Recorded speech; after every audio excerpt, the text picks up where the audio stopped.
Okay, good morning. Welcome to this morning's meeting of the Scrutiny Committee. As you can tell, I'm not the Provost. We've had apologies from Provost Bissett, the chair of this meeting. So the first action for today will be to ask members if they wish to nominate somebody who would like to chair the meeting.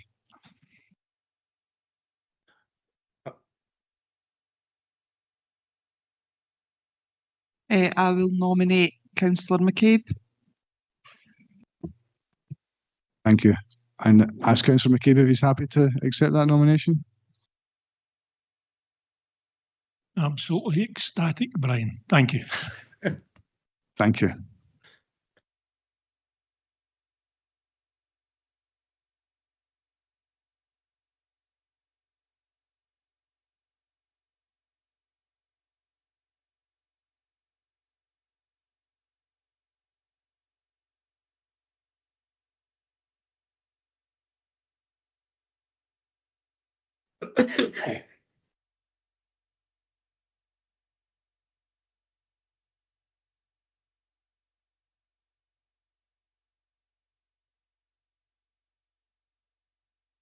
Good morning, everyone. I'd like to welcome you to today's meeting of the Scrutiny Committee and will apologise firsthand. There are a number of issues that I would need to explain. We have a new, as everyone appreciates, we have the new system here. So there's going to be some teething problems. So apologies if you're having to wait a wee bit on your microphone coming on. Most of it is controlled by colleagues to the left here. Yeah, I mean, I think that's just about it as far as hopefully the running of the meeting goes. So with that, can I just ask, have we had any apologies, Mr. Perry? We do, thanks. We've got an apology, as I said at the start, from Provost Bissett, from Councillor Forrest, and from Councillor Ritchie. I see a hands up from Councillor Robertson. Thank you, Brian. Convener, thank you. I've just had a text from Deputy Provost Bumper. He's having some issues just now with his laptop, but assures me that he will join when he can get a chance. Okay, thank you. Thank you, Councillor Robertson, for that wee update. Can I ask, does any member have any declarations of interest? Hi, it's not a declaration of interest nor a transparency statement for item 7 on the agenda. The close family member has had some contact with some of the services involved. Can you just check which in item 7 it is specifically? Aberlour and the access service through Bernardo's.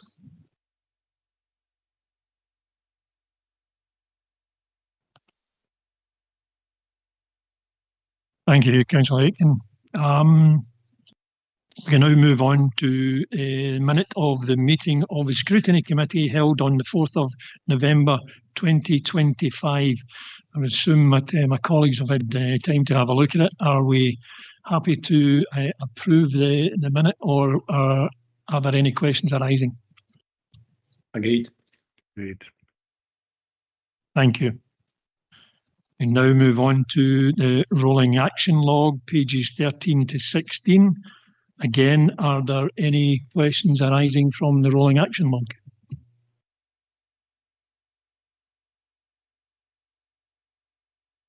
No, I don't see any indication online or in the room, so we'll now move on to the roads performance report.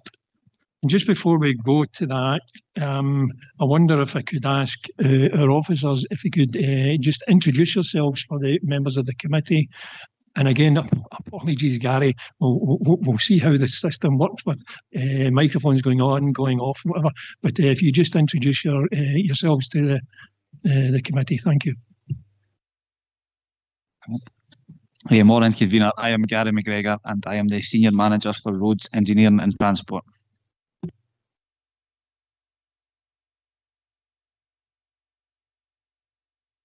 Morning, Convener. I'm David Garvin. I'm the Road Services Manager.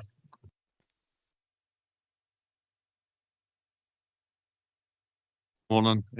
I'm Kevin Mullen, Senior Property Coordinator at Building Maintenance Division.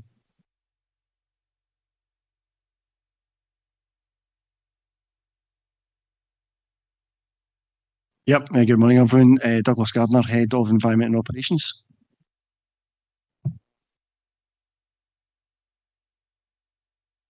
Good morning, I'm Kenny Gillespie. I'm Head of Communities, Innovation and Housing.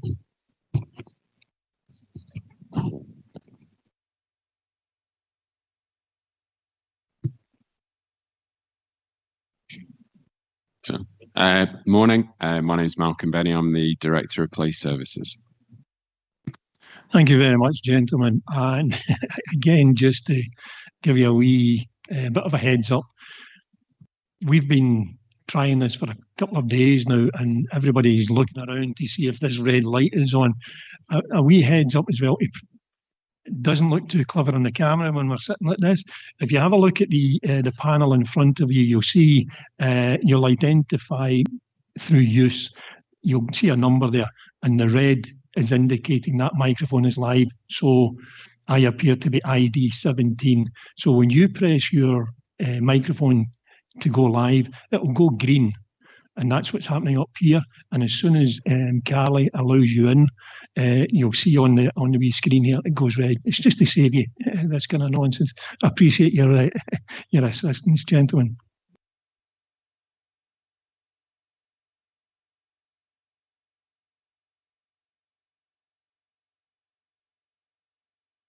So I was just checking there to see, I believe it's yourself, Gary, who's going to give us the report. Okay, thank you very much. Thank you, Gary. Thanks, Convener. And yeah, I'm going to introduce our roads performance report for this morning. So thanks very much for having us at Scrutiny again. So the roads performance report before you aims to provide an update on the performance of our road services within environment and operations over the last year, as well as highlighting the positive impact of the additional capital investment in financial years 2024-25 and 2025-26. This has made the report follows the previous reports presented at Scrutiny Committee in December 2023 and December 2024. So the key purpose of the report is to provide an overview of the services performance, where we are currently, including areas that have been improved, how additional capital investment has been used, and what this means in terms of outcomes for residents and road users. Following the Scrutiny Committee in December 2024, members of the Scrutiny panel were invited to road services in February 2025, where they were able to see the variety and scale of work being undertaken. The visit demonstrated the skills possessed by our in-house workforce and highlighted the importance of the team in ensuring the road network is well maintained. There are several positives to highlight within the report. First of all, the overall condition of the road network remains better than the Scottish average and currently has the best network condition over a 2-year period in the last 17 years. This reflects the scale of resurfacing delivered, where nearly 50 kilometres of roads were resurfaced in 2024-25, in comparison to around 12 kilometres in 23-24. Secondly, we've seen a significant reduction in potholes and reactive repairs across the network, noted in 4.16 of the report. Reported potholes have dropped from around 900 in April 2024 to 92 at the time of the report was written in October 2025, a 90% reduction, and that is even reduced even further today. This reduction is directly linked to the increased capital investment and the ability to focus on planned resurfacing works rather than short-term repairs. Thirdly, our drainage and gully maintenance programme has seen a major improvement. For the second year running, the service is on track to complete just about a full cleanse of all 36,000 gullies across the network, with 60% of the network completed at the time written of the report, and even more now, as noted in section 5.11. This is a significant operational improvement and is vitally important in reducing localised flooding across the council boundary. This positive position allows the service to continue working towards a risk-based approach on its gully cleansing. Street lighting performance also remains strong. The continued benefits from the LED street lighting programme are noted in section 5.21 of the report, which has reduced long-term energy costs and improved reliability of the lighting network. The report, however, notes that ongoing capital investment will be required to maintain street lighting column condition over the long term, as the current investment level is below the required steady state figure. Whilst there are a lot of positives, the report is a realistic one that notes small areas where we're not meeting our targets, such as within priority 2 defects seen in table 5.4 of the report. These are mainly areas where we've had similar performance over the last few years. However, we are looking at these moving forward with a new workforce plan. The reality of that is that the increased capital funding is not guaranteed at this time, and as such, resource will be managed in the future dependent on our budget against these defects. Overall, the report shows the investment is making a clear and measurable difference to road condition, defect levels and service performance. The improvements are visible in the network, recognised in data trends and reflected in reduced reactive works instructions. The number of complaints and claims the service receives also continues to decrease, indicating that the improvements are being recognised. Also noted within the report is that the service has recently been nominated as a finalist at the APSI Awards as a best performer for 2024-25 in the roads, highway and winter maintenance category, with a final decision due later this week. Although the increased investment is making a notable difference to the road network, as previously stated, the service identifies the need to seek further improvements as public perception of the service performance still remains low. The recent Roads Maintenance Participate Plus survey in September and October 2025 indicated the majority of residents rated the work undertaken as very important. However, overall service performance scored poorly. As outlined in Section 7 of the report, the importance of sustaining appropriate investment levels to be calculated steady state figure is noted. Without this, the service would be unable to maintain these positive outcomes going forward. A return to baseline capital budget investment below the steady state figure would see road services having to return to manage a decline in the road network condition, something none of us want to see. Happy to take any questions, Convener.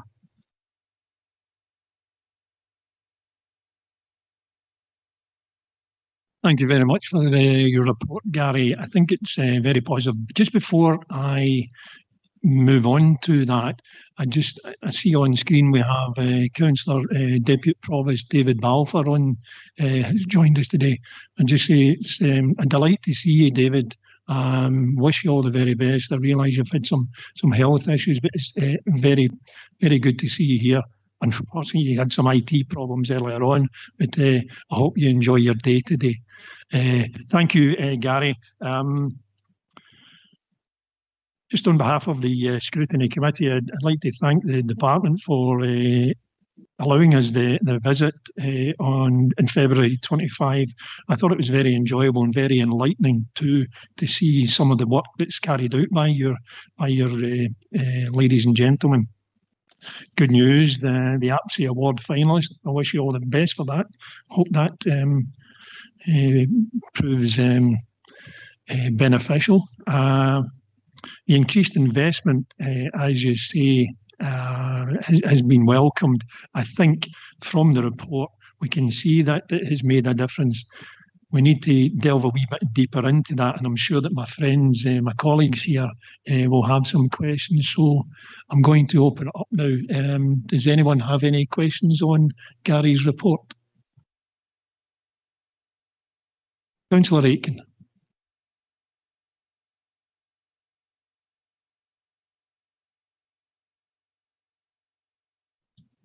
Oh, I do beg your pardon. Sorry, we've got acronyms here. I'm looking at Councillor A. It's actually Councillor Anslow. My apologies, Margaret. That's okay, Convener. Goes in the mix with the new system. My question is two-part, the first one being the bigger chunk. The service is on track for full network cleanse of its 36,000 gullies for the second year in a row. However, looking at table 5.9, this shows that the number of gullies cleansed has actually been significantly lower. Could you explain that a bit more, please?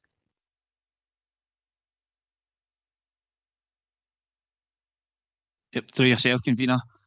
Yeah, I certainly can, Councillor Anslow. So at the moment, we have a network of 36,000 gullies, as you stated.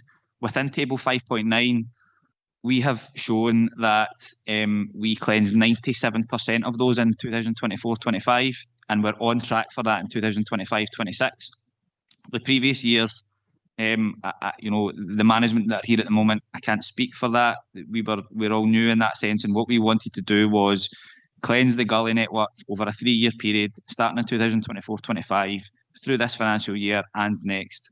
And from that, the 3-year cleanse, we would then be able to look at a risk rating for the gullies and flooding hotspots and such. And that's how we're going to take forward our gully cleanse. So we note that within last financial year, we cleansed 97%. This year we're on track for hopefully 100% again. Obviously there is areas where potentially cars are on top of gullies and we can't get to. However, we're aiming for that 36,000 again. And then next financial year we'll do the same. So over the 3-year period, we'll have cleansed hopefully the 36,000 gullies 3 times, and then we'll be able to move forward with our risk rating for those gully cleanse. Thank you, Gary. The final shorter part of my question would be, how much is this being impacted by general climate change and the council's flooding plan going forward? Yep, so through yourself again, convener. I think it's pertinent to note the climate change aspect, Councillor Anslow.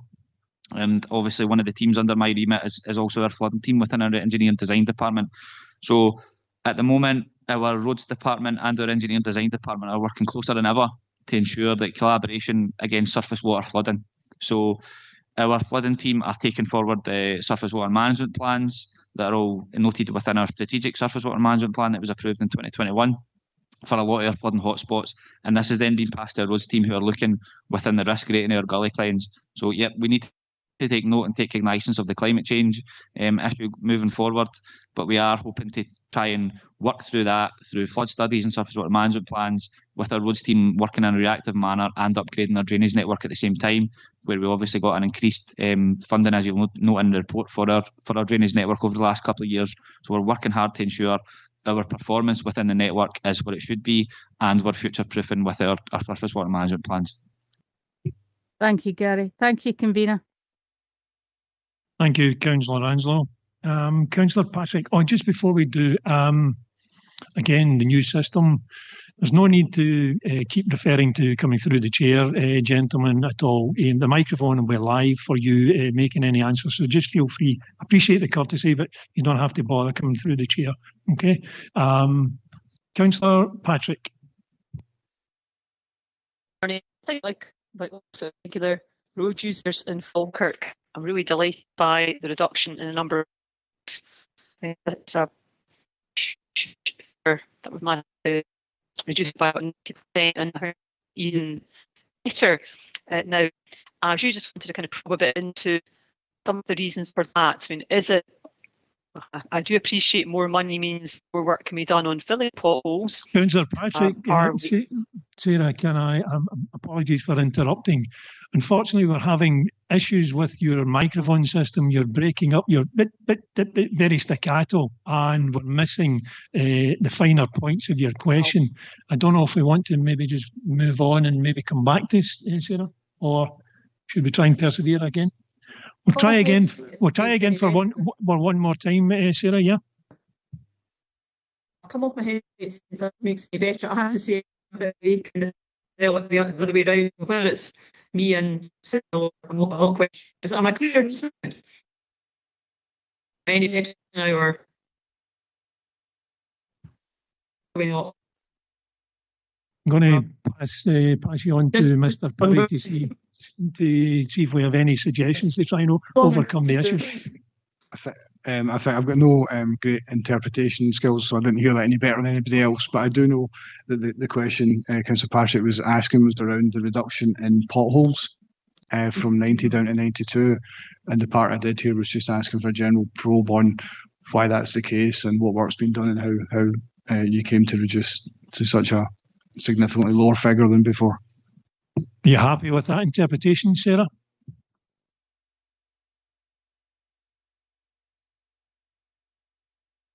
Yeah, thanks. Yep, thanks, Councillor Patrick. So, yeah, it's really good that you highlight that. You know, the defects within the potholes in April 2024 to now where we are today, and that 92 within the report is actually 83 of this morning. So we're even better than where we are in the report, and that's really down to, you know, it is down to the additional capital funding. We're able to then work in a more proactive manner rather than just dealing with reactive repairs for the potholes. So we're able to go and look at full structural inlaying of the road network, the carriageway, rather than dealing reactively, and it is really down to the additional capital funding, to be honest. Okay, thank you. Thank you, Councillor Patrick. Apologies for the issues we're having with your sound. Councillor Aitchison. Yep, thank you. Good morning, gentlemen. On page 24, 5.10, it says that approximately a third air network in Falkirk requires maintenance. That's not an insignificant 335 kilometres. How does this compare with other local authorities? And could you give us some information and what's involved in the maintenance treatments, please? Yep, thanks, Councillor Aitchison. So, obviously, 5.10 notes that for us, we are looking at APSI returns. We're 18th out of the 32 local authorities at the moment in time in our percentage of our network that requires maintenance. So we are comparable with our local authorities. Obviously, there is a period where hopefully this additional capital funding does reduce that, and we do, go up the league table, as it were. And what's involved in the maintenance, it does vary. So it depends on the hierarchy of road, the location of the road, a number of factors. But we're looking at things like thin inlay, deep inlay, surface dressing. So that could look at perhaps planing off 45 mm hot rolled asphalt, putting back 45 mm hot rolled asphalt. We're looking at different materials at the moment, such as Carpave. So that in terms of the maintenance involved, it does vary, as well as obviously surface patching and pothole repairs. And financially, how much would that involve to bring them up to scratch? $1,000 question, but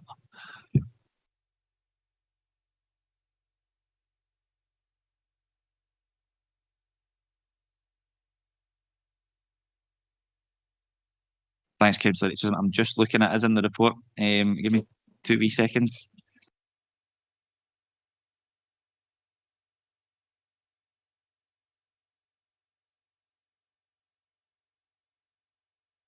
There is I can't find it within the report, Councillor, and I can certainly get back to you on that point. But I know that there's a £35 million backlog of maintenance within our roads carriageway assets of just under 1,000 kilometres of carriageway. What that would look like to get to the top of the league, as it were, I can certainly get back to you on that offline, if that's okay. thanks, Gary. Yeah, appreciate that. Thank you. Thank you, Councillor Aitchison. Just before we move on to Councillor Angelo, within the report on page 18, Gary, it mentions that a third of our network requires maintenance. Is this comparable with other local authorities? And I do beg your pardon. I missed. I didn't hear Councillor Aitchison's question there. My apologies for that. If we can move on to funding, Councillor Angelo. Thank you, Convener. My question is with my health and safety hat on, I'm afraid. With reduction in funding, I find it worrying that the report has stated that the service may fail to meet statutory obligations, excuse me, to maintain the road network, which would present a public safety risk. So could you elaborate on that a bit? I mean, does that mean if you don't get higher than, I believe it's 3.65, how's that going to impact? Could you elaborate, please? Yep, certainly, Councillor Anslow. So obviously the risks are highlighted within the report, and it is obvious to say if we go back to a baseline budget, we will be managing a decline of the road network. So the condition that where it is at the moment over the past 17 years and its best position, as you'll see within the report, that would just start degrading again, unfortunately, which would mean increased claims, increased complaints. When we would look at things like trip hazards, minor areas of reactive repairs, we would be going back to fighting fires as such, rather than carrying out the proactive works that we're carrying out at the moment with the reduced pothole numbers. So yeah, there's a lot of risks all highlighted within the report in terms of that funding aspect. And obviously the risks, it would create a higher volume of complaints. It reduces the life of the asset.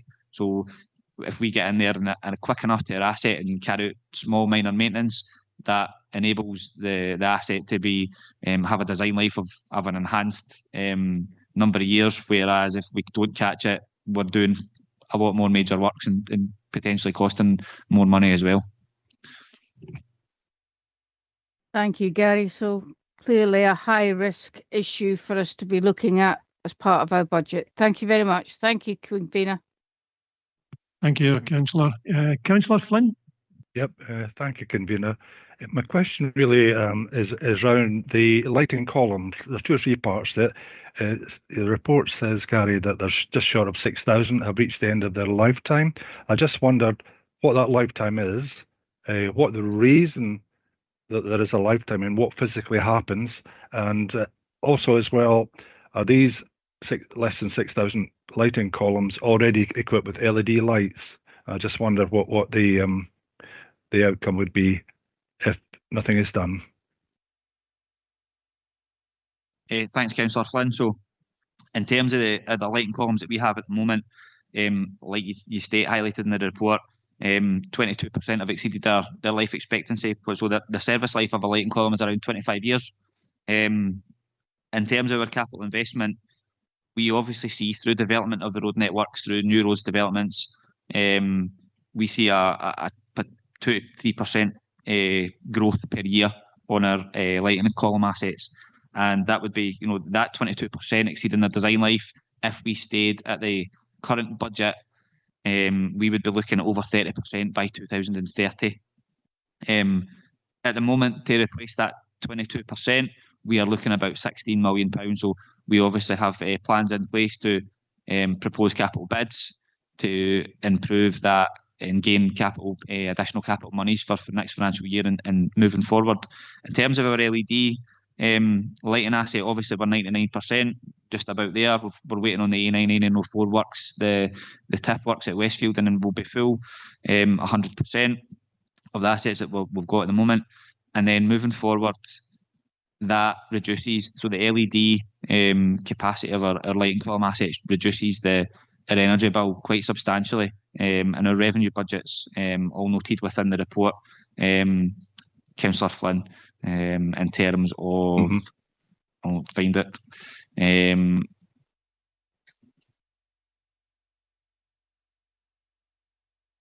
So that in terms of a shortfall approximately at the moment of approximately 1.5 million with compared to existing baseline capital allocation for street lighting in our capital budget for a steady state figure.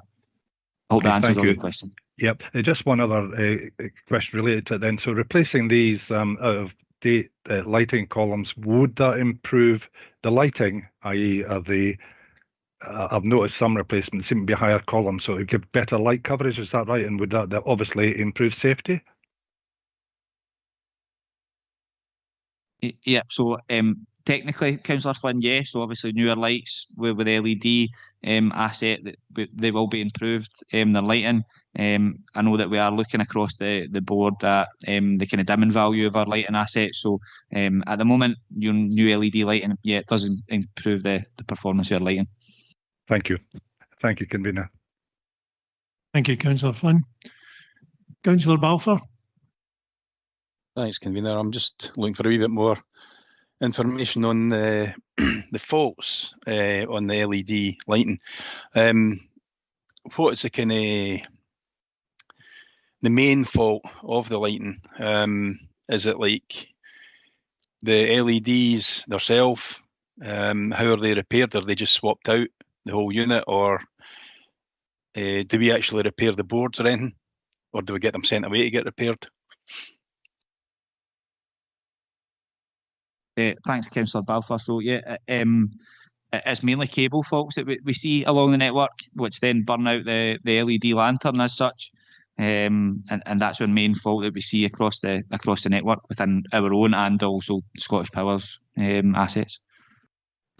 Okay, so what happens to the burnt out lights? Are parts replaceable, or is it the whole unit have to be replaced, or how does it work with repair? Yep. Sorry, Councillor Balfour, I never answered that part of the question. So yeah, it depends really on the fault, but we do replace. So we've obviously got our in-house electricians, our in-house team within street lighting. We've also got external contractors that we have on a framework, but it really depends on the fault. So we do replace lanterns, we replace the cable infrastructure, we replace various elements of the lighting column if required. Right.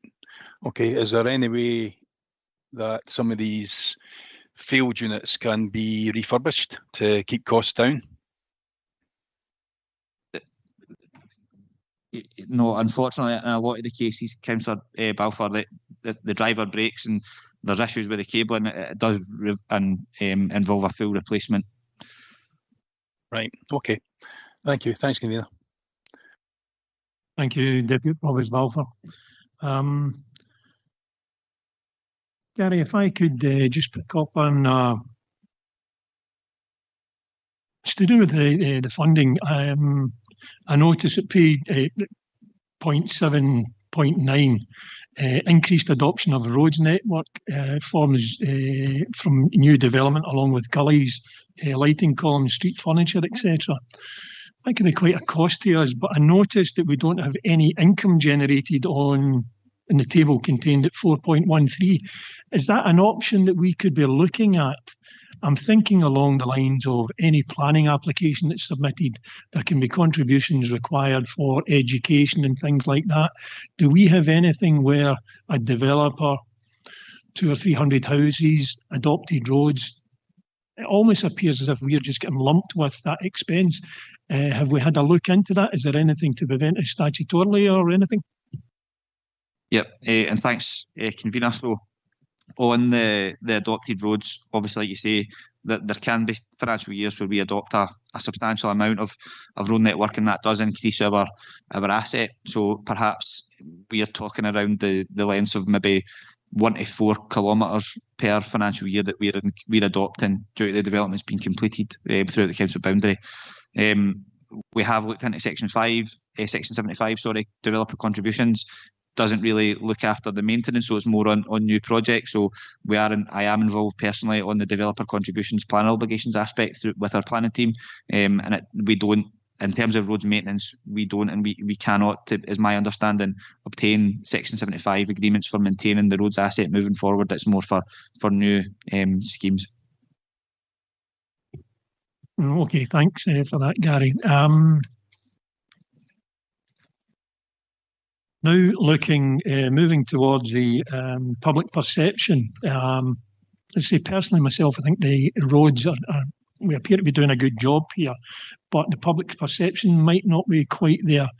I'm aware that Councillor Aiken has maybe a couple of questions, but for me, one of the things is we appear to have a small sample size of 61 participants in the survey. Do you have any thoughts on that just before I pass over to Councillor Aiken?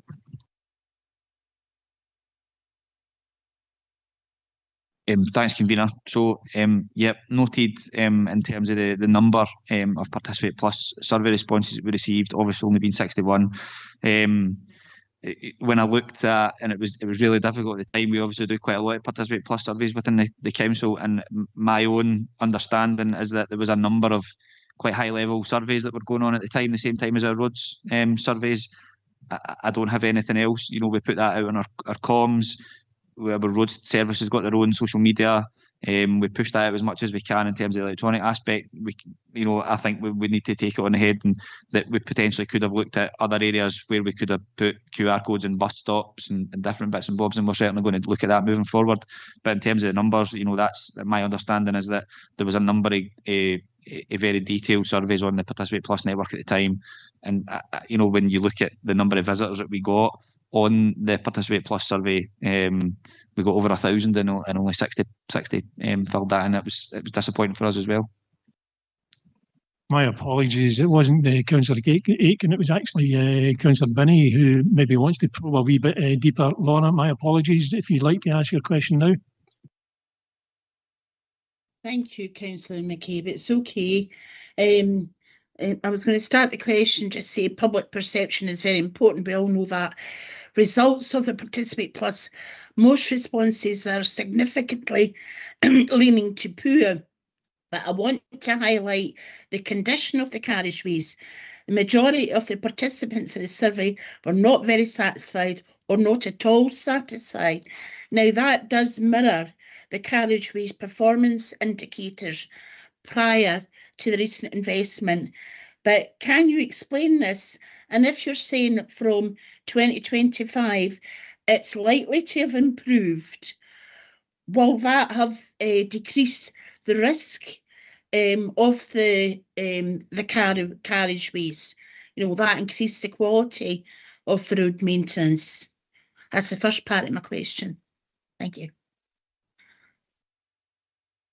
Thanks, Councillor Binney. So, in answer to that part of your question, yes, we are looking at the moment within our report that our roads condition is the best over a 2-year period it has been in figure 5.8 over the last 17 years. So, your first statement there was the public perception is that it is very poor, and it's not in a great condition. However, what we are seeing in terms of quantitative data from a roads condition indicator is something completely different to that. So, yeah, we're hoping that the additional capital budget over the last couple of financial years does increase that, and it continues to increase. However, that there is always that risk of it dropping back off to a managed decline if we do go back to a baseline budget. And so regarding public perception, how can we as a service improve public perception regarding what the public think about the roads maintenance in our service? I think that's the million-dollar question, Councillor Binney. I would be a very rich man if I could answer that in terms of local authority public perception. But I think what we do is we can continue to be transparent and open and honest and give you reports like this at Scrutiny and say, here's where we are, here's the figures that we've had in terms of our budget, here's the road condition indicators, here's our defects, here's an inspection regime. Bring the Scrutiny Committee down to roads and provide you, with a walk around and show you the sites what we do. I think that, hopefully that would improve the public perception. I don't know if that is going to do that, because when you look at, the statistics that we have, like I stated in figure 5.8, is the best road condition that we've had in over 17 years. It's a long time, but the public perception is still not great. So hopefully, increase good news stories, but being as open and honest as we can with reports such as this. And regarding the survey results from 2025 are received, when can councillors see those results? So sorry, can you just clarify that, Councillor Binney? It's anticipated the condition score will improve again once the survey results from 2025 are received. I'm just wondering when they'll be received, compiled, and ready to give out that information. Do you have a date for that? Yeah. So that actually came in November, Councillor Binney. So after this report was written, so it's 33.5. So if you go to figure 5.8, you will see within the report it's dropped from last year. So we were 33.6, it's now 33.5. So we get that as part of our APSI returns that goes in nationally for each local authority. Okay, Gary, right. Thanks very much. Thanks, Councillor Binney. I'm aware that Mr. Benny would like to come in and maybe make a couple of observations before I pass over to Mr. Garner too. Malcolm? Yeah, thank you. I just wanted to come in on Councillor Binney's question. I think that it would be fair to say that there is a historic underinvestment in the roads in the Falkirk area, and it's entirely reasonable for the public to have a less than positive view of that road network. What I think the important thing we want to say today is that we made that case 2 years ago to councillors. Councillors responded by committing significant amounts of new capital investment to this service. The report clearly shows that that investment is improving the road network, but we still have a long way to go. I wouldn't be happy where we sit on the table. Yes, we're around about halfway, but that's not where I see Falkirk. We're always trying to be best.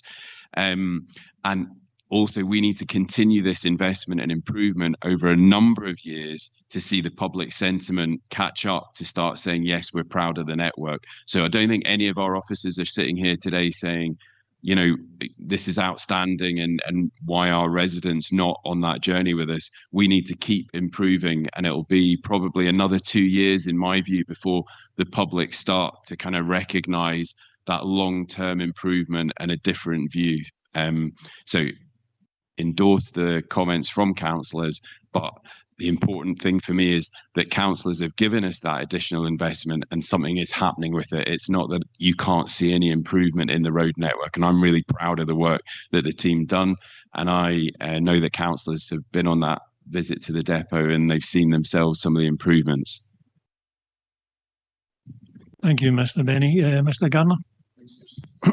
Thanks, Councillor McCabe. It was just in the back of what Malcolm was saying, really, in relation to communications. And the service has made a concerted effort with regards to improving communications and highlighting the good works that colleagues within the road service are currently delivering and have done over the past 18 months. Examples including Snabbury, the road at Inshira, the works at Bonnybridge, and most recently there'll be a news article going out on the improvement to the pathway and the lighting between the towns of Grangemouth and Bo'ness. So Malcolm's absolutely right.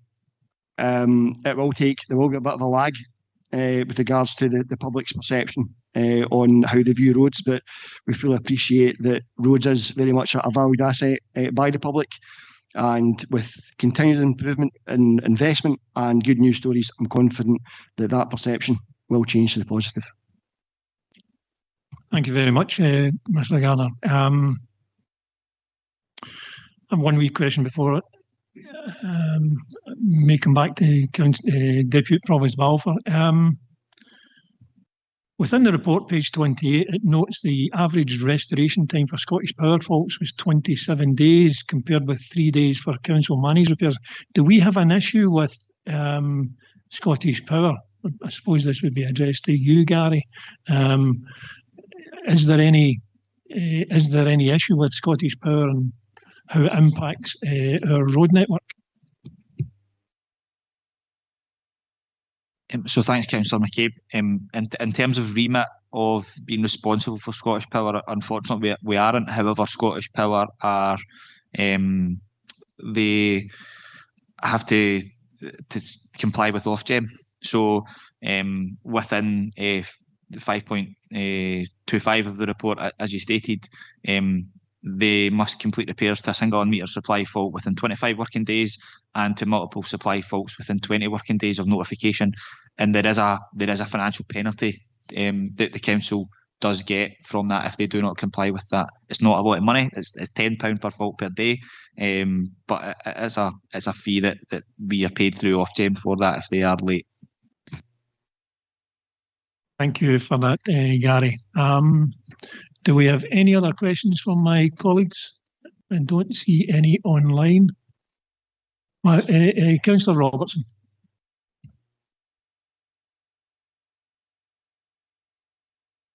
Jim, you're on mute. Could you just... Terribly sorry. Apologies. I would like to go back to 7.9 and what Malcolm was saying there as well, if you don't mind. I'm conscious of the new development coming forward and the amount of money that's going to be required, as we've just been informed, to do the gullies, the street furniture, etc., etc. And the new roads we've just put in, because these are all going to see new developments going to these areas. So how will that impact the rural areas? Are we going to prioritise these new areas coming forward? What will that mean long term for rural communities?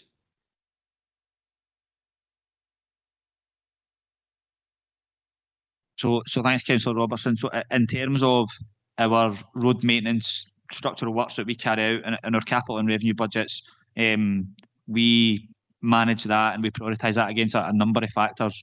So we look at the roads hierarchy, we look at the annual average day of the traffic, we look at the defects that we have, we look at the condition, obviously the design life of that, and it you know, bluntly, it doesn't really matter if it's in the town centre of Falkirk or if it's in the most rural location in the Falkirk Council area. They all get treated fairly through our prioritisation method, so it should not affect anybody in a worse manner. However, there is obviously the increased performance that we need to manage with the developments that are coming online. Thank you.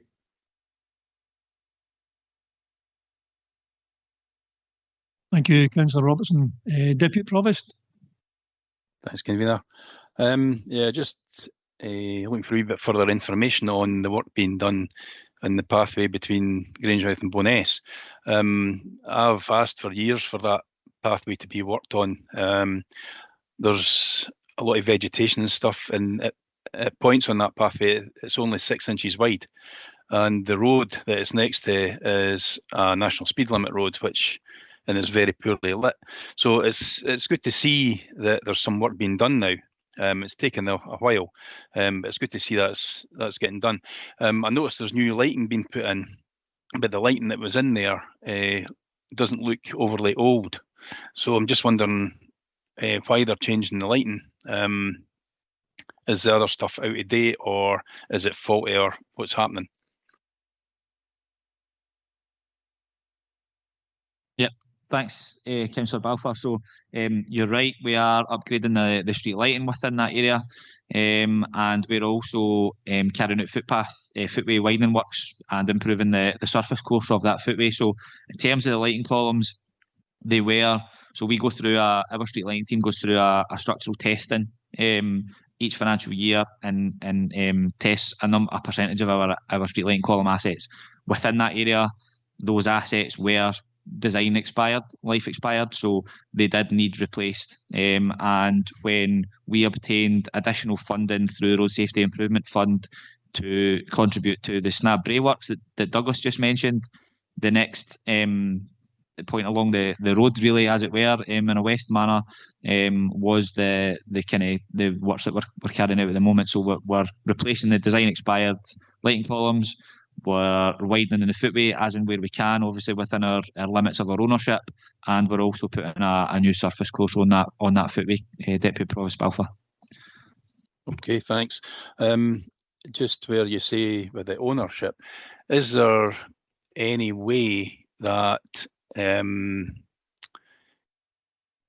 compulsory purchase order could be put in place to acquire ground so that we can have a safe pathway all the way from Grangemouth to Bowness? Yep. Thanks, Deputy Provost Balfour. So at this moment in time, the works that we're carrying out, in short answer is no. So what we're doing at the moment is working within the confines of our ownership on that strip, replacing the lighting and obviously improving the footway. What we potentially would have also under my remit is our transport planning team who look at the active travel strategy. So potentially in the future, that is something that our transport planning team would look at, improving that access link, because I know it ties into the National Cycle Network along near Snab Bray and then going in an easterly direction. So at the moment in our works, we don't have that scope, but potentially in the future, when we are looking through our active travel strategy and prioritising areas, that is something that we could certainly look at. Okay, thank you. Thanks, Convener. Thanks, Deputy Provost. Thanks, Mr. Gary. Do we have any more questions? I don't see any. No. Okay, thank you. Part of the recommendations is a report that future road performance be brought in September 27, from September 2027 onwards. Just given the light of what Mr. Benny had said about the public perception, that kind of time lag, if you like, for public perception to actually catch up to the good work that's been carried out by our roads. I wonder if I could seek the views of my colleagues where we look for a report to be brought back a bit earlier to the Scrutiny Committee, just to try and reinforce the good news that's been carried out by roads. Does anyone have anything they want to say on that? I agree with you, Councillor McCabe. Thank you, Councillor Benny. Anyone else? I suppose then I would be looking to Mr. Perry to give us a wee bit of advice. Don't want to be putting pressure on the service, but I think it would be advantageous both for the scrutiny, but again, public perception, that we try and get information that could reinforce the messages that we're putting out to the public. Thanks, Convener. I think just looking at the council programme and obviously bearing in mind that 2027 is an election year, so there's very few committees in March 2027. The latest you could ask for a report to give officers time to collate all the information would be December next year. Don't think you'd go any later than that, and think any time sooner than that probably wouldn't be of any value. Councillor Robertson. Thank you, convener. Is there any possibility of getting a kind of interim report, a kind of briefing report?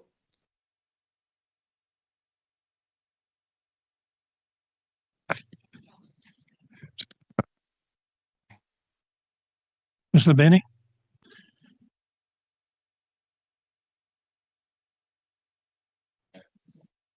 Okay, cool. Thank you, convener. Can I just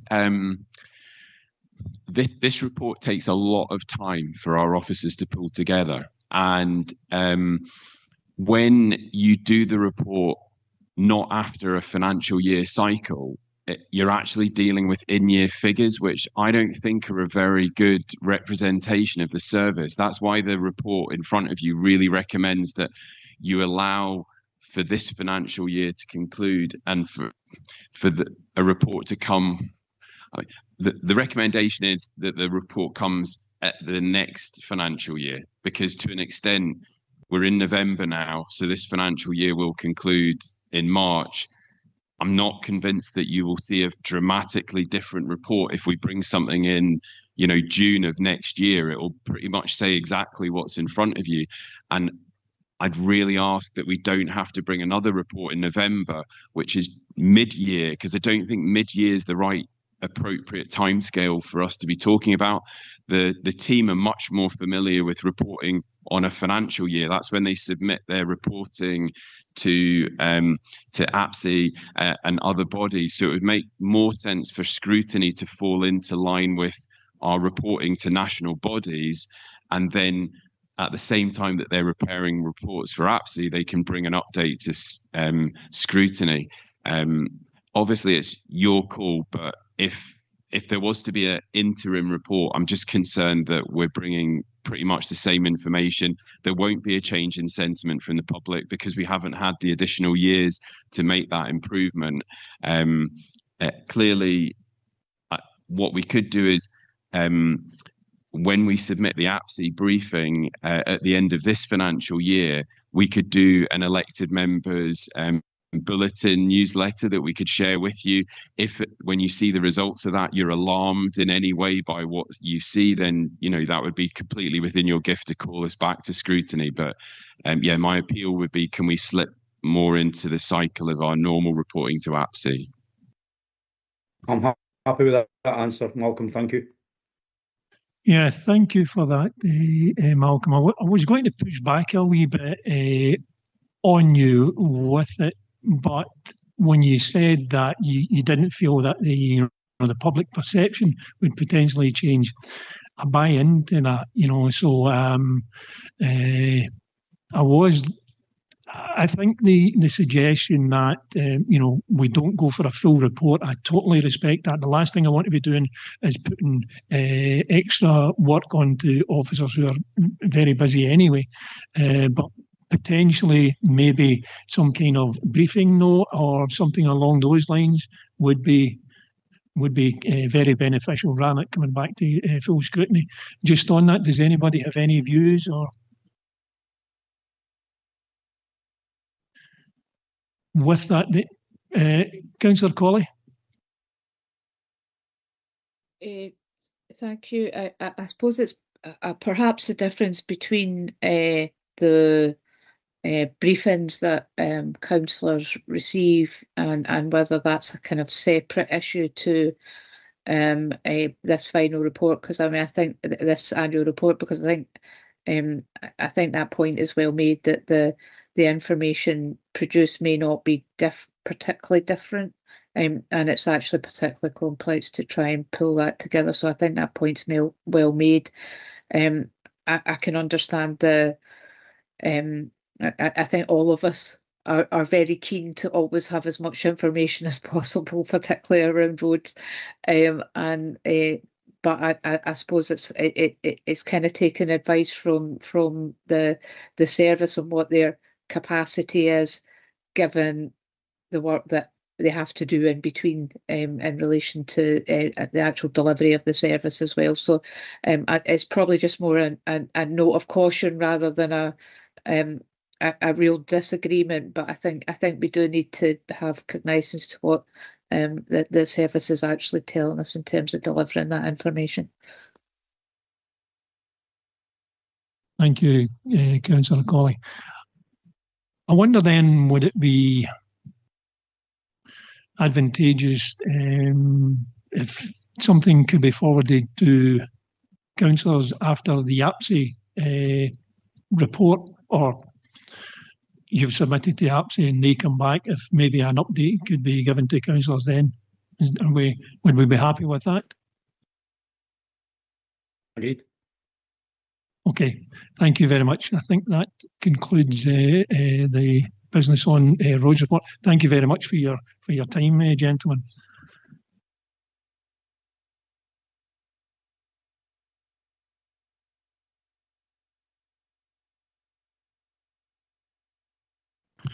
Thank you. We're now going to move on to the next item on the agenda papers, which is Building Maintenance Division's report, performance report. And who's going to give that report? Mr. Gardner. Thank you.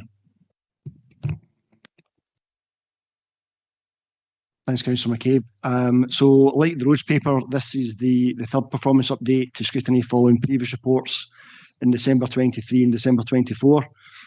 It's an 11-page report, so I'll focus in on the main points of interest. And if I've missed anything out, then both Kevin and myself would be happy to take questions after that. Just a reminder that the main rationale or remit, if you like, of the Building and Maintenance Division is to provide a repairs and maintenance service to our circa 17,000 council housing properties. This is both for tenanted accommodation, homeless and void units. So moving on to the headlines, as it were, in 2023, when the service transferred over to Place, with an absence rate touching 20%, we'll all agree that no business, private or public, can operate efficiently with such a high absence rate. And at present, we're now averaging around 6% this year. In the last scrutiny reports, we've spoken about our aspirations of introducing bolt-on skills to the manual workforce, for example, providing plumbers with basic joinery skills to take off skirting and a bath panel to access water pipes, or to provide a joiner with basic skills to carry out plastering works on a damaged wall when they're at a property fixing a door. Through job evaluation, the majority of trades within the BMD, the majority of trades with these additional skills increased their grade from a grade F to a G, and 75% of those trades with the opportunity to take on these additional responsibilities have chosen to do so. Having frontline staff on a grade more comparable to that of their equivalent in the private sector not only helps retain staff, but also, most importantly, improves the customer experience. The average age of a team member a couple of years ago was 56 within the BMD, and now averages 44. This change in age demographics is largely down to the significant growth in our apprenticeship programme. A couple of years ago, we brought in 11 trade apprentices, with a further 15 apprentices this year, and we're planning on an additional 20 in 2026. To facilitate the upskilling of our teams, which was carried out by the workforce themselves, we have created a purpose-built skills training unit within the Inshira depot. The skills unit comprises of defined areas such as bathrooms, kitchens, and external areas, allowing skills tradespeople to work on external windows and doors, where current and new trade staff and apprentices and placement pupils can expand and hone their skill sets. This is a clear mark of the service's intent on investing in our own, improving service resilience, as well as reducing our reliance on third-party contractors, which brings financial benefits. Whilst this was all going on, we've been undergoing a service restructure, focusing in on 4 key areas, these being general maintenance and repairs, voids and homeless, capital contracts, and compliance and support. This restructure is very much in line with the recommendations of the external service review carried out by our external advisor in 23-24, and provides a structural change required to meet the demands of housing services and our residents, our customers. Moving on to the results. As highlighted within the report, voids and the turnaround of voids is a real focus for the council right now, as it is for every local authority within the UK. In December 23, the average number of days to re-let a property came out at just over 111 days, and this was reduced to 81.2 days in December 24. As of August this year, that number has come down further to 71.3 days. This is a big improvement, which has been helped by the changes to the void lettable standard. However, there are improvements that can be made to get that number down even further, and through the Voids Working Group, which feeds into the Housing Transformation Board, we're looking at more dramatic changes across housing and BMD to make this happen, further reducing our reliance on B&B accommodation. In terms of general maintenance, both emergency and non-emergency, we have maintained a strong performance over consecutive years and in comparison to our peer group, and that's illustrated within section 5.4 of the paper. I will caveat that with the required focus on voids, we may experience an intended managed reduction in our performance in relation to non-emergency times going forward, but this will still very much be within the set 20-day target. We've also seen a positive shift for our disabled adaptations, with 7 outstanding jobs this time, at the time the report was written, all of which will be scheduled or are scheduled to be complete on time. And this is a reduction from 151 in December 23 and 108 in December of last year. As for kitchens, the work stream is managed by colleagues within our housing teams, with BMD carrying out replacements within the void properties. And similar to last year, I'm pleased to say that there is no backlog for kitchen installations. Bathrooms are managed in a similar fashion to kitchens, and they too have seen a positive reduction, with a number of properties awaiting a bathroom renewal down from last year's 248 to 134 at the time of the report. Our capital contracts team continues to perform well, carrying out roofing and rough casting repairs to high standard. And some images of the works carried out this year are captured under Appendix 1 of the report. And you'll see that from the first picture, this was witnessed by members of Scrutiny Committee.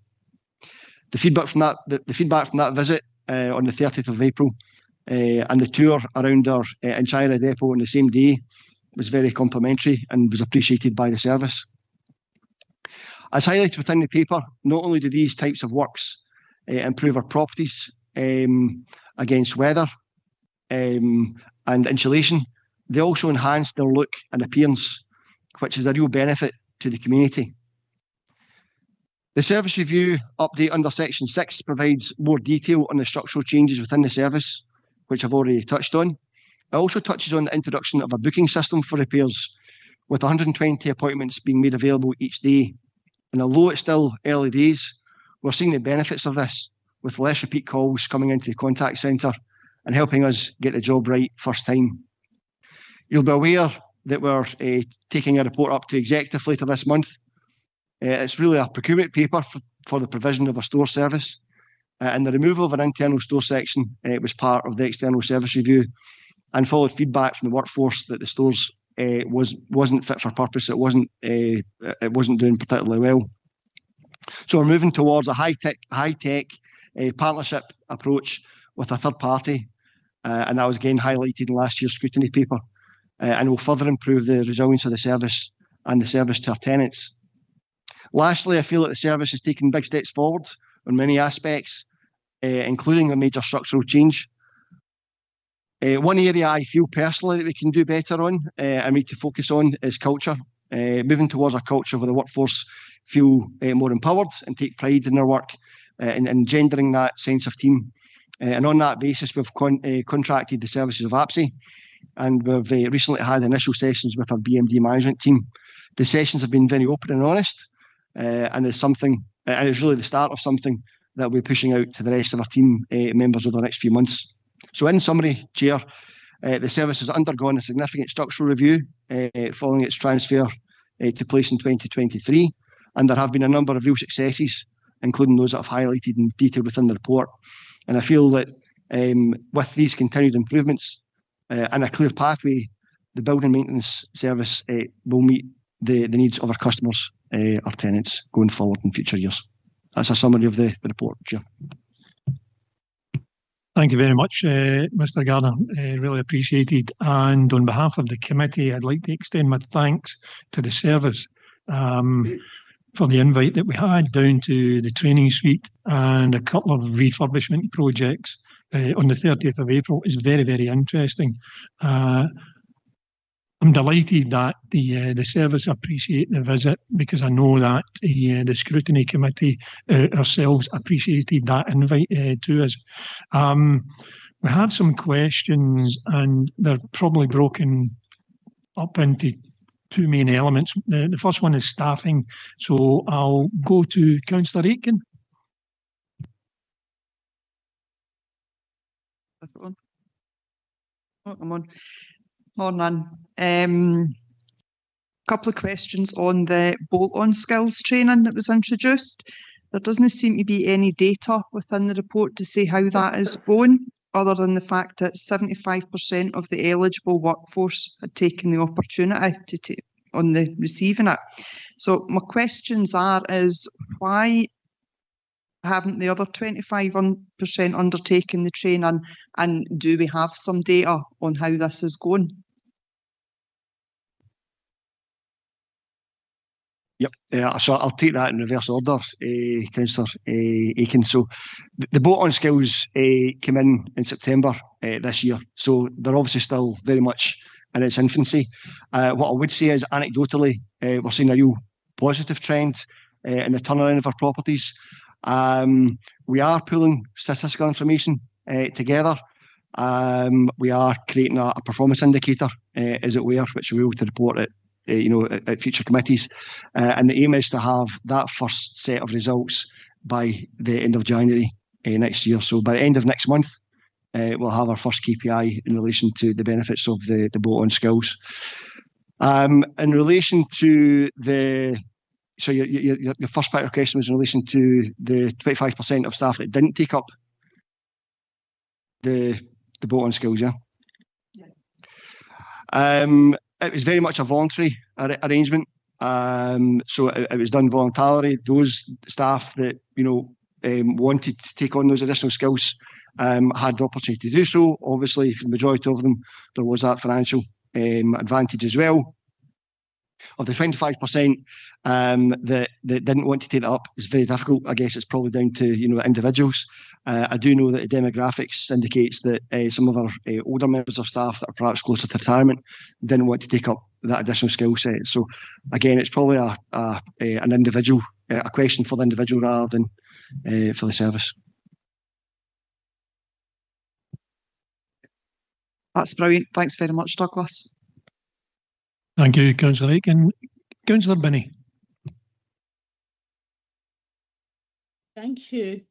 I just quickly want to say BMD's went above and beyond for one of my constituents who's a very ill person, and I'm delighted at that. So if you're speaking at culture, like with regard BMD, they are very good and they react when they have to. Now I'll go to my question. BMD employ 42 apprenticeships, so I think I heard that's actually more now, maybe 50. Can you advise when each tranche will be fully qualified, and once qualified, how do we retain our people? Thank you.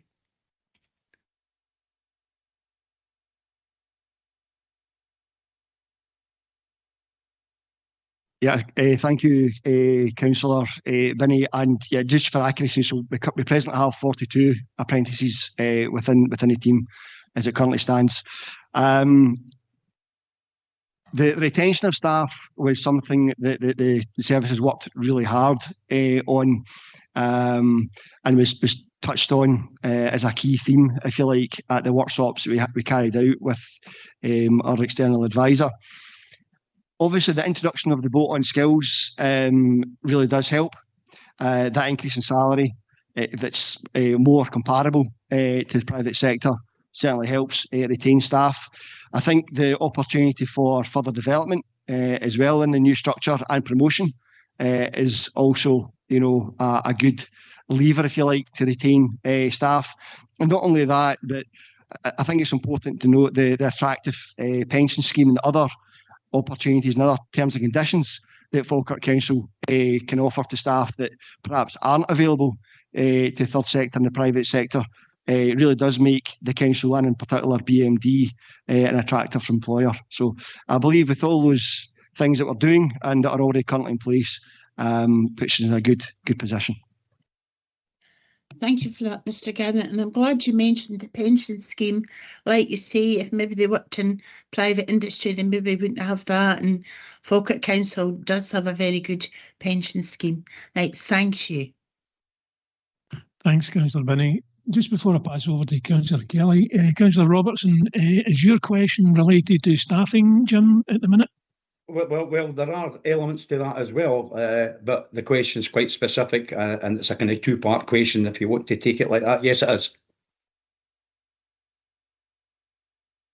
Let me go to Councillor Kelly first, then I'll come back to you then, Jim, okay? Councillor Kelly. Okay, thanks, convener. Just at page 51, it says the absence rate has fallen from 20% to 6%. How was that achieved? I think that'd be good to share among the rest of the council if we could get our absence rate down to 6%.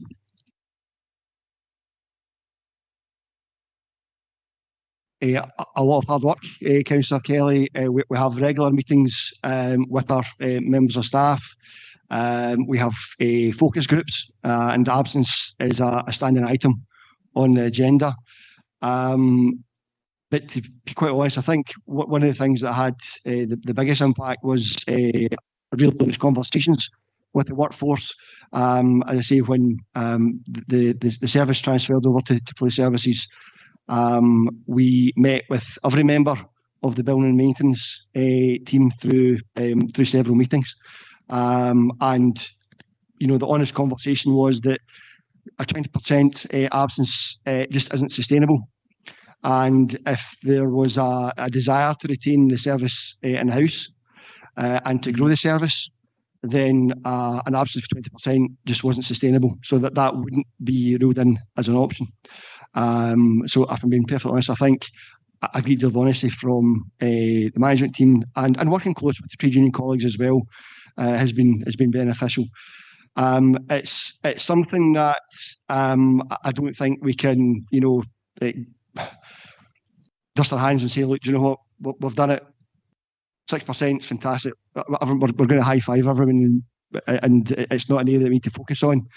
I think it's an area that we need to continually focus on, and it'll take more than a few months to change that culture, and that perhaps goes back to what I was referring to kind of earlier on when I was giving a summary of the report.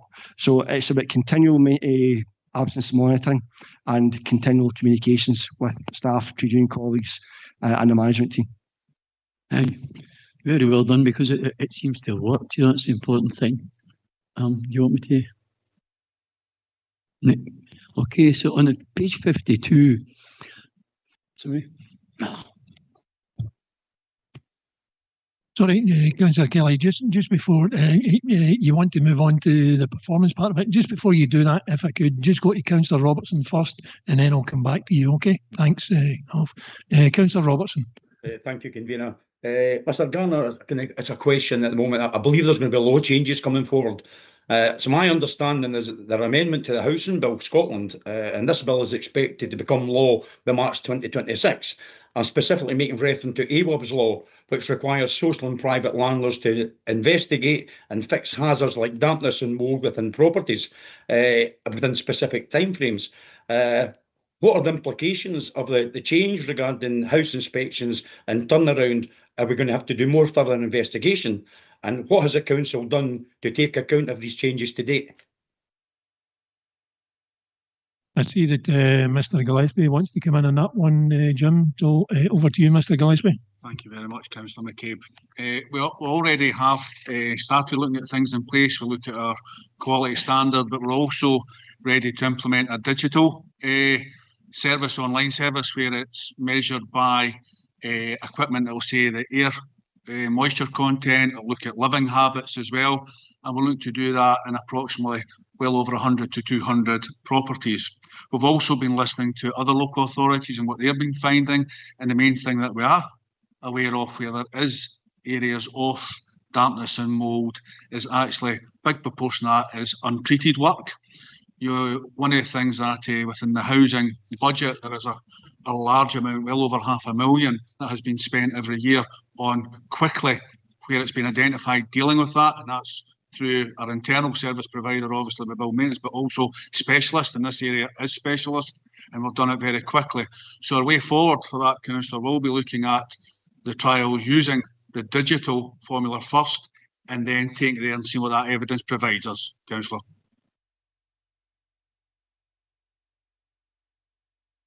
Thank you, Mr. Gillespie. Just a kind of supplementary question, if you don't mind. What's the implications, and are we going to have to, when they're coming out of voids, are we going to be putting inspectors back in to check and make sure these properties are fit for purpose, because they're going to have to be more inspections done regarding the work that may be required in these properties? How will that affect the staffing levels? So, as said before, there is an inspection carried out in a void to pick up any of these things. There can always be things that are hidden that we can't see. And that would just be treated as any normal run-of-the-mill tenanted properties. Will there be an increase in staffing and inspections? Again, we're hoping the digital aspect to that will negate a lot of that. However, there will be some back-end staffing that will look at what does the results say. Again, I want to look at technology through AI and things like that will identify that, but more of an impact maybe on the frontline housing team staff who will go and visit the individuals, provide information if it's not a repair, but it can be for living conditions. So they might need support, they might need additional funding to help obviously heat their home as well. So at the present time, I've not got fixed numbers of what it could do, but we've looked at every eventuality, Councillor. One more question, Mr. Gillespie, if you don't mind. I know that when the voids are coming back out and going back to housing, and then we're putting tenants in, we seem to get a lot more complaints coming in. And a lot of that's revolving if they're taking flooring up, maybe carpets that's been there, then we find other evidence of what's that are required to be done in these houses. Shouldn't it be the case that we don't have that in place? We remove all the carpets there to do a thorough inspection of the property going forward. This was one of the things that was asked to be carried out by our tenants, organisations and groups, our tenants group, Councillor. This has allowed people who are in poverty, who are struggling with some finances, where there's really good carpets, blinds and other furniture to be left. Anything will help, and if you look at it over the percentage of the voids that we turn around, it is very low in what the additional repairs. Sometimes it's unavoidable due to electrical inspection tests and things like that can obviously highlight an issue, but where possible we try and leave as many goods as possible, and that was a directive from our tenants group. One more question, Mr. Gillespie. I know they're coming out of voids and coming back into housing, the portfolio to get put out to tenancy, but of late I've been getting a lot of complaints in. The tenants are getting into the houses. One particular case is the heating system that was passed off to come back for voids onto housing. The heating system it was condemned. A temporary heating system has been put in, and on inspection again we found that with wood rot, dry rot and dampness within the household. The toilet was fixed. Adjacent to the toilet was the kitchen. There was a new kitchen installed. That's going to have to come back out as well, because the dampness and mould was going right through from one area to the next. So I'm thinking we should do a better inspection of these houses going forward before they come from void back into housing. Councillor, totally appreciate your point on that one. We carry out over 1,300 void turnaround a year on average. There will be issues that are highlighted after people are in, or at the time. We're certainly not perfect there. So there is occasions that does happen. We try and minimise that as possible. We have additional quality checks in place as well. In recent months, we've seen an improvement from our customer feedback on the direction that we're doing our voids. And as long as that continues, we'll be very happy in the way it goes. But we do appreciate there will be instances where unforeseen circumstances can occur, and there'll be some additional works required. And for that, I can only apologise now. Thank you, Kenny. The only other point I would like to make is when we're putting tenants into these houses, we're asking them to pay their council tax and their rents. And some of the houses that have been in the system that have been causing us problems, it's taken several months, and in fact, in one case, 7 months, 8 months, and they're still not in the property. Shouldn't it be the case that if they're not in that property, then it's not fit for purpose and they shouldn't be paying these bills? There is occasions, councillor, where that may happen, but it's about whether the property is livable or not, and depends what the repair is. Each property is looked individually, and payments are then made if that is required, and if not, then we ask the tenant to start the rent. But there is occasions that may happen. Thank you very much for your information. Cheers. Thanks, Councillor Robertson. Thanks, Mr. Gillespie. Thank you for opening up the question of performance, Jim. Before I go to Councillor Balfour, I'll go back to Councillor Kelly. Thank you. Can I say, I've got to thank, because my caseload fell like that with repairs. I don't know if that's due to the new doors and windows in the area, new kitchens and that, and you appreciate that very much. But on the other hand, it seems to be that, as Councillor Robertson said, the voids seem to be more complaints there than I had before. So can you give me an explanation of difference between the new lettable standard and the previous one?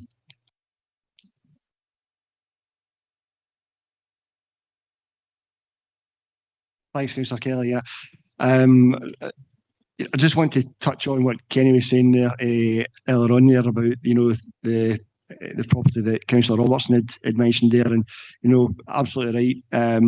We might not get every single property right every single time. I think that's very much the minority of cases, and if we do get it wrong, we'll step up to that. We'll step up to the plate and we'll get it right. The next time we'll definitely learn lessons from that. So again, I just want to extend my apologies as well for that case, Councillor Robertson. In relation to the void lettable standard, Councillor, I know that Housing carried out a number of workshops with elected members, just highlighting on what the new void lettable standard actually meant last year, and it was very much in line with the standard that's adopted by other local authorities across Scotland and the wider UK. I guess one of the most significant changes to the void standard, as it currently stands from what it was previously, was the level of decoration that happens within properties now. It used to be that, as per standard, the majority of rooms, if not all the rooms, were painted ceiling to floor. That's no longer the case. We will paint, and we still do have a team of dedicated painters, but we'll paint by exception. So, for example, if there's a significant damage to a wall, or if there's graffiti, or if the wall had to get taken down and rebuilt, then obviously we will paint that. But I say we now paint by exception, and the benefit of that is that we turn around the properties much quicker for people that are looking for a home. And yeah, that's really why you've seen a real improvement within that indicator.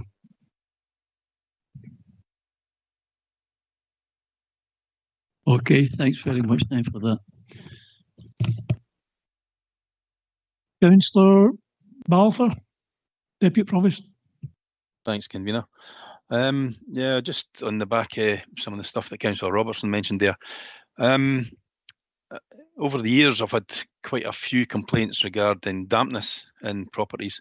As properties become void and they're being inspected to do any works, is historical, or are historical complaints taken into consideration, as in over a period of time previously? Has there been dampness issues in the property? Is that taken into consideration that can then be thoroughly checked while the property is empty before it's let back out?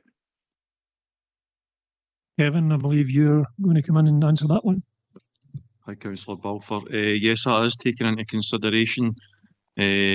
Our technical, we would liaise with our technical department to see if there's any historic data in there, anything, previous reports from any service providers who carry out any preservation work, anything that maybe falls under any guarantee, that we would then engage with them to then get that reviewed again. Okay, thank you. Thanks, Convener. Thanks, Deputy Provost.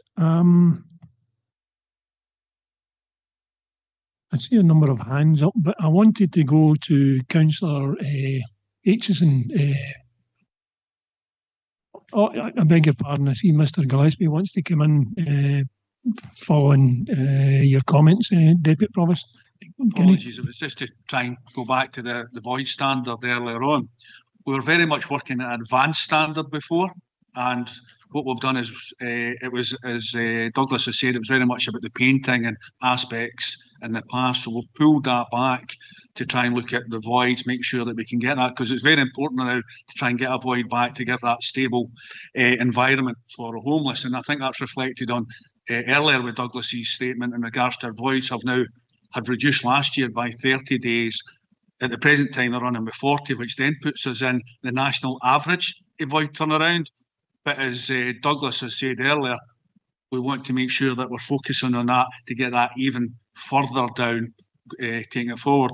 We're also looking at in the early stages, a part of a group that Douglas is looking at as well, is the option they're bringing in next year of a voids paint pack as well, which again will help the individuals very much who are in need of either poverty or additional support. So these are the things that we want to then try and give back and support our individuals.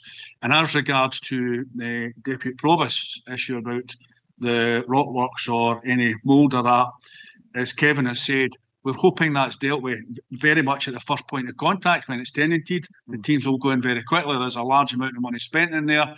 However, it will be then double checked when Kevin says it voids, but it's just to give Scrutiny Committee a bit of reassurance that it's done in a two-pronged approach, the best we can. Thanks, Mr. Gillespie. Councillor Aitchison. Oh, my apologies. I'll go to Councillor Binney now. Thank you. It states in the report the current level of emergency repairs is 50%, and this costs us more in resource. It also impacts on the daily and weekly scheduling. But however, I'm pleased to hear a work group has been set up regarding this matter. However, is there criteria and process for the classification of repairs as non-emergency and emergency? The committee has indicated it might be useful for councillors to have that because we share information with our community. So do we have a criteria for this? Thank you, Councillor Binney. And just before I go to Mr. Gillespie, if I could add to that, Lorna, who actually assesses the criteria, Kenny, for emergency repairs and how that is assessed? Thank you very much, Councillor. I'll try and answer this and just remind me if I've missed anything. So firstly, a very easy answer for you, Councillor Bennett. Yes, there is a criteria, so I'm happy to share that. That criteria is what we use to define emergencies, and it's through a contact centre or whoever the first point of contact is. There is also a national standard criteria, and we follow that. But just to give you a bit of additional information on the back of that and what's in the report, there was over 50% of all jobs was over emergency. Now that puts extreme pressure on the Building Maintenance Division to carry out work, because that basically means that almost half of their work is done within 24 hours or leads on to there. And if you're doing an average over 50, circa 60,000 repairs, you can imagine what's happened. So there has been a bit of work completed on that and still ongoing. And the working group just recently, we've reduced that number to 36% of all jobs are emergencies. Now, the benefits of that are, obviously it frees up time, but the Building Maintenance Division have also gave additional 600 hours of potential appointments in the month for that, which means that our tenants and that are getting appointments that best suit their times, which also drives up satisfaction, because it means that we're not getting anybody cold calling. The other side of that is, though, that we are defining the message of what an emergency is, because we want to make sure that the people who are in emergencies I have got a trades directive as quick and as fast as possible, and that's also going to reflect in future timescales as well. So that's why we do have that definition. I say 36%, we're keen to drive that down much further, and we'll look at additional ways to do that, because you really want to be looking at anything below 30% would be a good mix. There, you really want nothing because you don't want anybody emergency, but it's about giving the tenants the best services possible, and that allows building maintenance the best opportunity to do that with the staff resources they have. Thanks, Kenny. Just on the back of that, you know, regarding emergency and non-emergency, as we know, like people are individuals, the circumstances are all different in relation to what happens in their home. Like, for example, I had a lady that her concern wasn't classed as an emergency because it was a shower that broke over the weekend. They weren't going to come to the Monday, but as she said, she had a health condition. So that's why, for me, it's really important that we see the criteria and we see how that's fair. And I'm always interested in the culture. You're talking about the culture, and that's got to be nurtured. And you talk to the staff, you talk to trade unions, but we also need to consult with our council tenants as well. So is that included when it comes to the definition of emergency and non-emergency repairs? Councillor. Excuse me, Mr. Gillespie, just before you come in, I appreciate what Councillor Binney says, makes a very good point, you know, where that anecdotal story of the lady who did have health issues, and therefore it may have increased what she considered the level of emergency.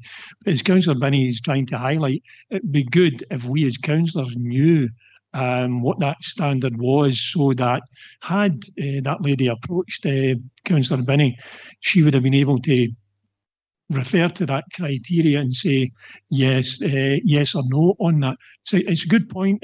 I'll let you come in on that, Kenny. Thank you. Thank you very much. Yes. So what I would say is that is the additional information that should be provided. So take on board your point, Councillor McKay and Councillor Binney. Although absolutely get the information too, you shouldn't need that information because that should have been responded to when the first call was made, when they phoned in, and then when asking the question, it's a shower, should be, if there is a medical, that then highlights it to become an emergency, depending what the additional information is. So there's a starting point, and then there's additional questions that should be asked. I will always go back, if for 60,000 repairs, there will be times, but you're absolutely right. When it's an emergency, we have support teams there to do that work, and there's no holding back for it if it's an emergency. But again, there is additional criteria that I can share. And is the criteria given to the contact centre then? So when they're answering the phone, you know, they've got a list of questions or they've got add-on questions, you know, if they're prompted by the service user, I take it, to make it consistent.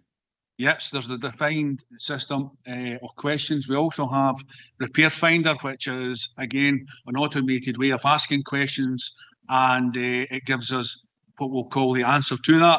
We're hoping by the middle of next year, we will have that online. So that means anybody who's online can report a repair will follow a set of questions that will lead that way, as well as our contact centre. So that does give everybody the same outcome, depending on the situation. And I'll go back to if there's additional information, I'll ask for that, then can move the repair from either a non-emergency repair to additional repair, depending on what everybody's individual circumstances have. Thank you, Kenny. I appreciate that. Thank you, Councillor Binney. Thank you, Mr. Gillespie. Just before I go to Councillor Robertson, I see Mr. Gardner. I'm going to invite Douglas in. Thanks, Councillor McKay. But it was really just to add on to what Kenny was saying, that obviously if there is an individual that contacts a contact centre and they have an individual needs and it is a medical requirement, then obviously that can get recategorised from a non-emergency to a non-emergency, so to an emergency rather. What I would add as well is I mentioned within the report, and I've mentioned verbally about the booking system. I know this is something that the Scrutiny Committee were really keen to see introduced. I do believe that, you know, having those available 120 appointments every single day has made a big difference. And members of the public, when they're contacting us now, they're less likely to refer to their repair as an emergency, given that they now have a date and time, approximate time as to when a tradesperson is going to come around and fix the repair. So again, I just want to touch on the real benefits of having a booking system. It's we're really starting to see some real positives from that. No, thank you, Douglas. I think that's is a good point to make, where constituents who do contact us, if they are given that date, as you say, it takes away that emergency impulse, if you like. Totally understandable, but the fact that we are able to say we're coming out in such and such a date, it's within the client's criteria, if you like. They're quite happy for that and then won't be pushing for the emergency. I get that. I totally respect that. Councillor Robertson? Thank you, Convener. Mr. Garner, I'm not sure if this is for you and Mr. Gillespie again, sorry. When we do adaptations to properties, we're getting people in and they've obviously got medical conditions and they're looking for adaptation to properties. Could be obviously be the kitchen or indeed the toilet. I'm specifically making reference to a toilet here.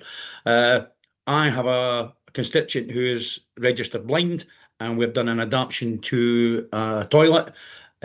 Unfortunately, we've put heating system in and the shower, the walk-in shower, the door cannot open to let the gentleman in because the old toilet's here, but it's not a close coupled toilet they put in, so he can't get in because we put a new radiator in as well. He was told we would remove the door and make it a sliding door. Unfortunately, that cannot take place because it would actually impede getting into the kitchen. And it would likewise, if it went the other way, it would go towards the front door, and we've got electrical equipment there, and that would entail rewiring of the property. Who checks these properties once they're done by outside sources? Just before we go to one of the officers, I'm keen to try and avoid individual circumstances, Jim. I'll go over to you. I see that Kevin has his light on. I'll let him answer that. But if we could try and stay away from specific instances, I appreciate, anecdotally they can add to the discussion. But I'll go to Kevin now to. Councillor Robertson, the information we receive is usually from BMD comes from the occupational therapist for the requirements of the layout. Once that's done, that is then signed off by the supervisor. Again, if these are kind of individual cases, then we can certainly look into them, but that is a process. It comes from the occupational therapist and is then signed off by the supervisor.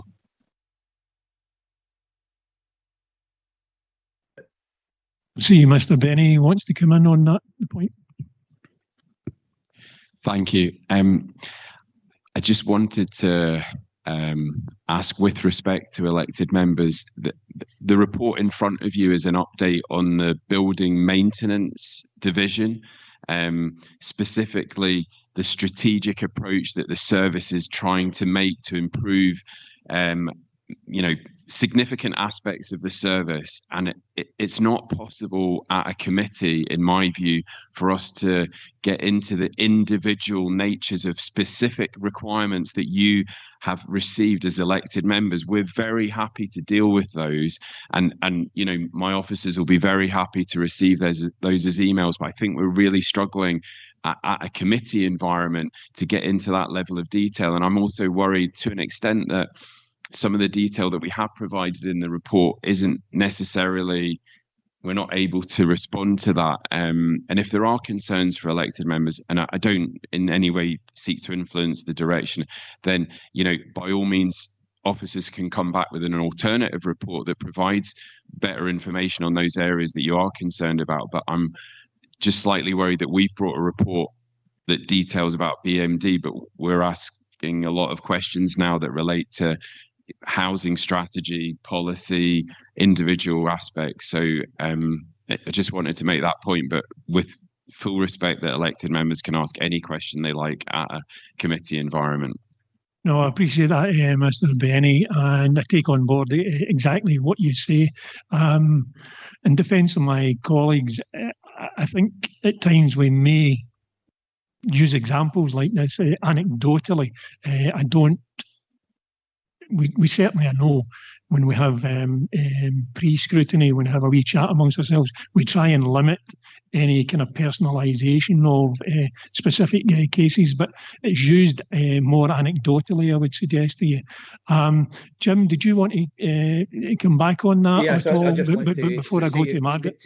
To say to Malcolm, thank you, Malcolm, for that. And please don't think it as, although it's maybe come across as a personal, it's no really, I'm concerned about the financial situation regarding the council. So anything that we need to do, and we're sending people out to do, then it's important that we get the work done properly in the first instance rather than keep sending people out, because that has financial implications at the end of the day to the council. Thanks, Councillor Robertson. I appreciate that. Go to Councillor Anslow. Thank you, convener. Excuse me. Again, my question is two-part. First part of the question is, as everyone knows, I am Falkirk Council's Veterans Champion, so my first question is surrounded of that. Basically, I'd like to know more about how our returning veterans leaving the service are married up with properties, especially when it's a void property, and especially when the adaptations are required for things like amputees returning.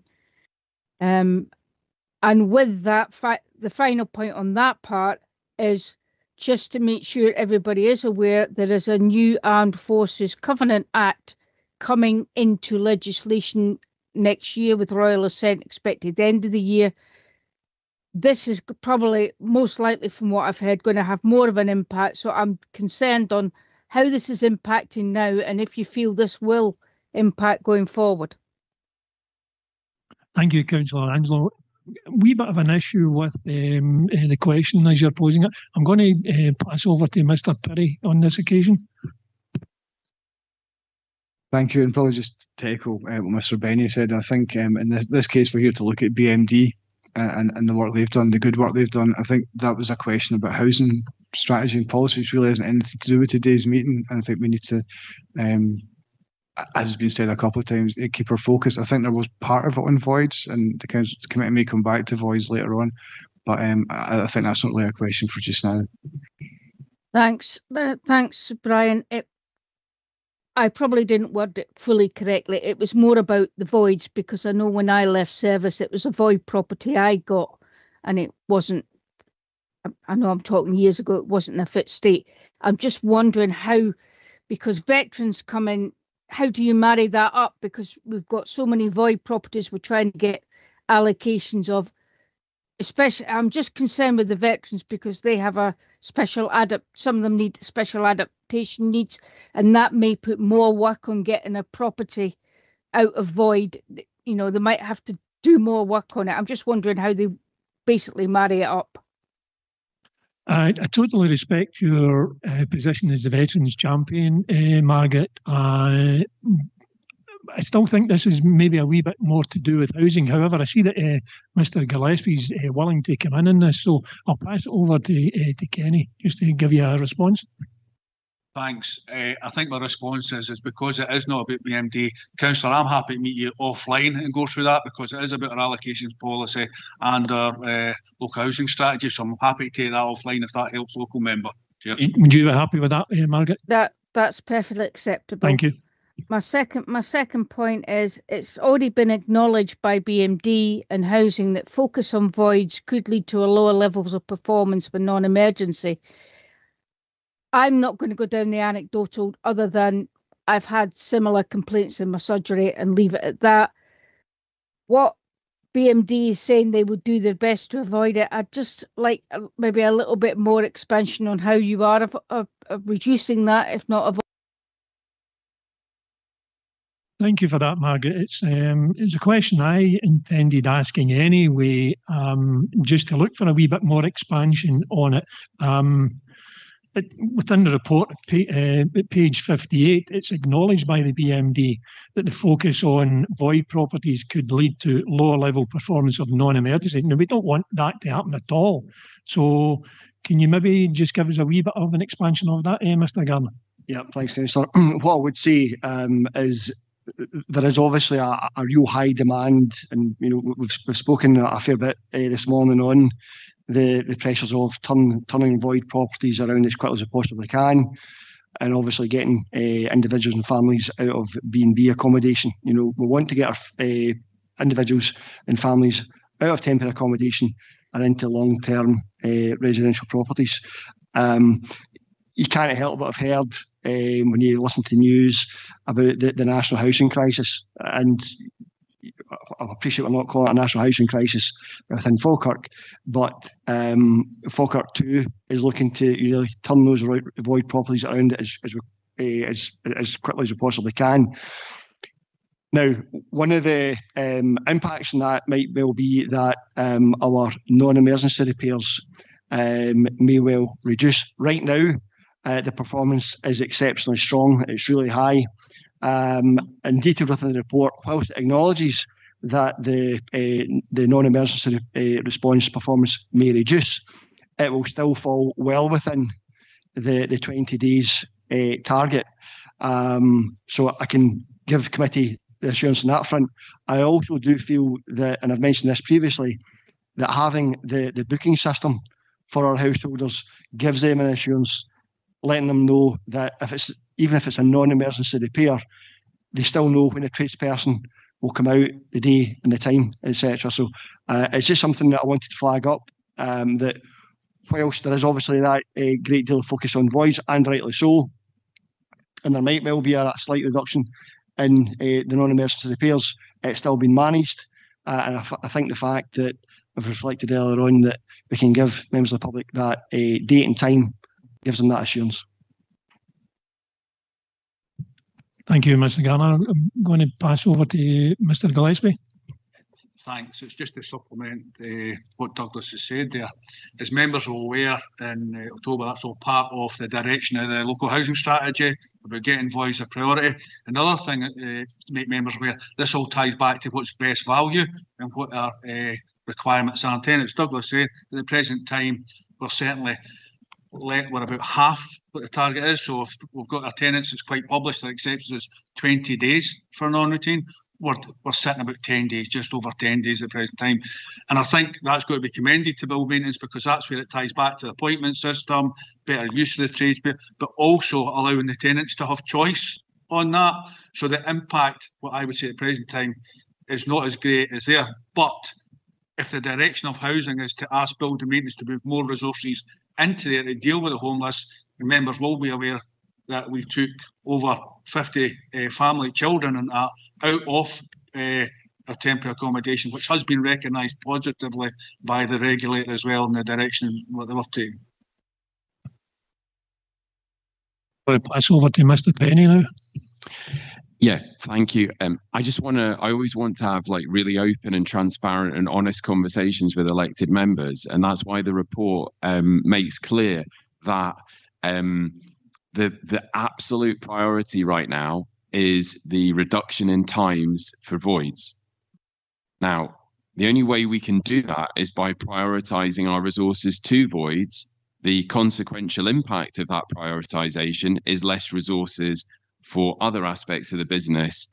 We're flagging up here, there is a risk that non-emergency repairs will not be delivered at the same time that they're delivered at the moment. But as Kenny's made clear, the current arrangement with housing is within 20 days. So I was really clear about making sure that was in the report, because I think there's a real risk that we could be here in 12 months' time and yourselves may be sitting there going, I'm really disappointed to see that there's a deterioration in the amount of days that it takes you to complete non-emergency repairs. We're making a clear strategic decision here. We're reprioritising resources to make sure that the void timeline reduces. If elected members do not agree with that approach, then that's something that should be raised, not at this meeting. Obviously, this is for scrutiny, but that's something that should be raised elsewhere. But right now, I think we're clear as a working group of officers what we're trying to achieve. And what I would want to be judged about in 12 months' time is that the void performance is improved, because that would be, we said we're going to improve voids. Have we done it? Yes, we have. okay, but there has been a deterioration in the non-emergency. We fully understood that journey that we were going on. Thank you.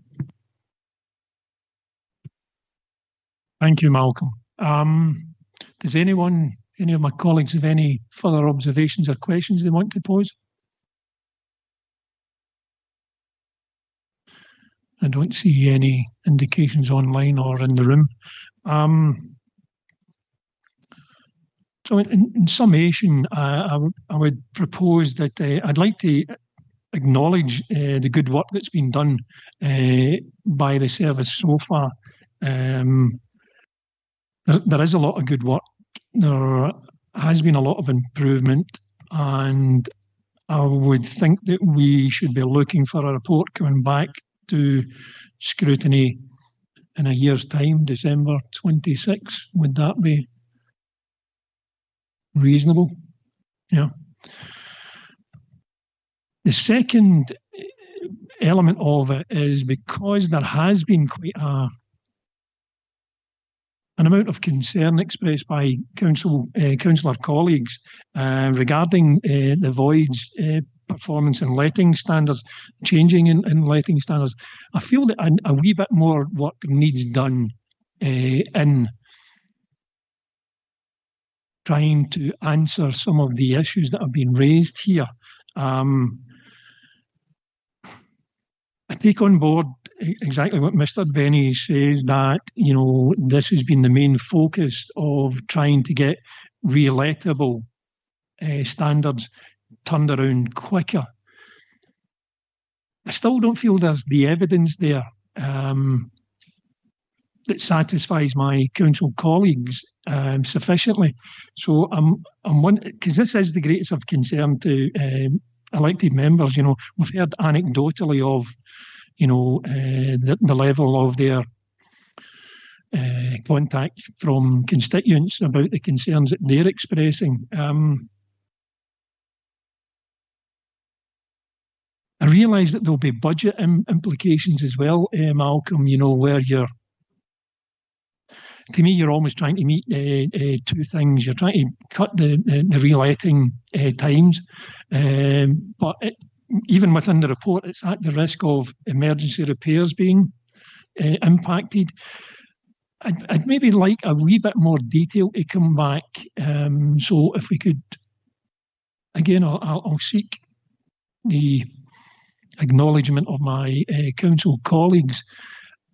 I think that we should be looking for an additional report specifically targeting the voids and letting standards. And whether it's a progress report or whatever, I'd look to you to say, give me an idea of timeline, but certainly not within, the year. I'd be looking for something a wee bit shorter.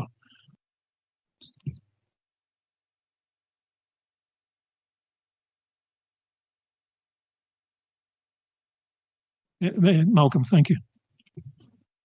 I understand the points you're raising. I would probably, point to my housing colleague Kenny, who will be reporting to the executive in October of this financial year, of this next calendar year, with an updated performance that goes to the housing regulator. I think we are in that position again, whereby that report would provide statistical evidence of how we're doing on voids. And the question I would have is, if it was 3 months from now, we would start writing that report in about 6 weeks. I'm not clear what additional information would be in that report. If it was 6 months from now, there would be some additional information, but I'm not sure that the service will have fully developed its transformation. And off the top of my head, one of the significant aspects that we're struggling with is the recruitment of joiners. They're a fundamental element of our workforce to deliver void improvements.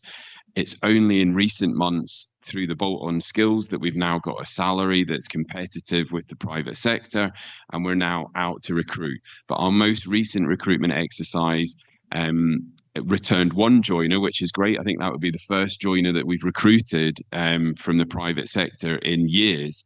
But we need to go through a number of cycles to recruit those joiners. And until we've got those joiners, we won't fully be able to make a significant difference. So I don't believe in 6 months' time we would be able to evidence much difference.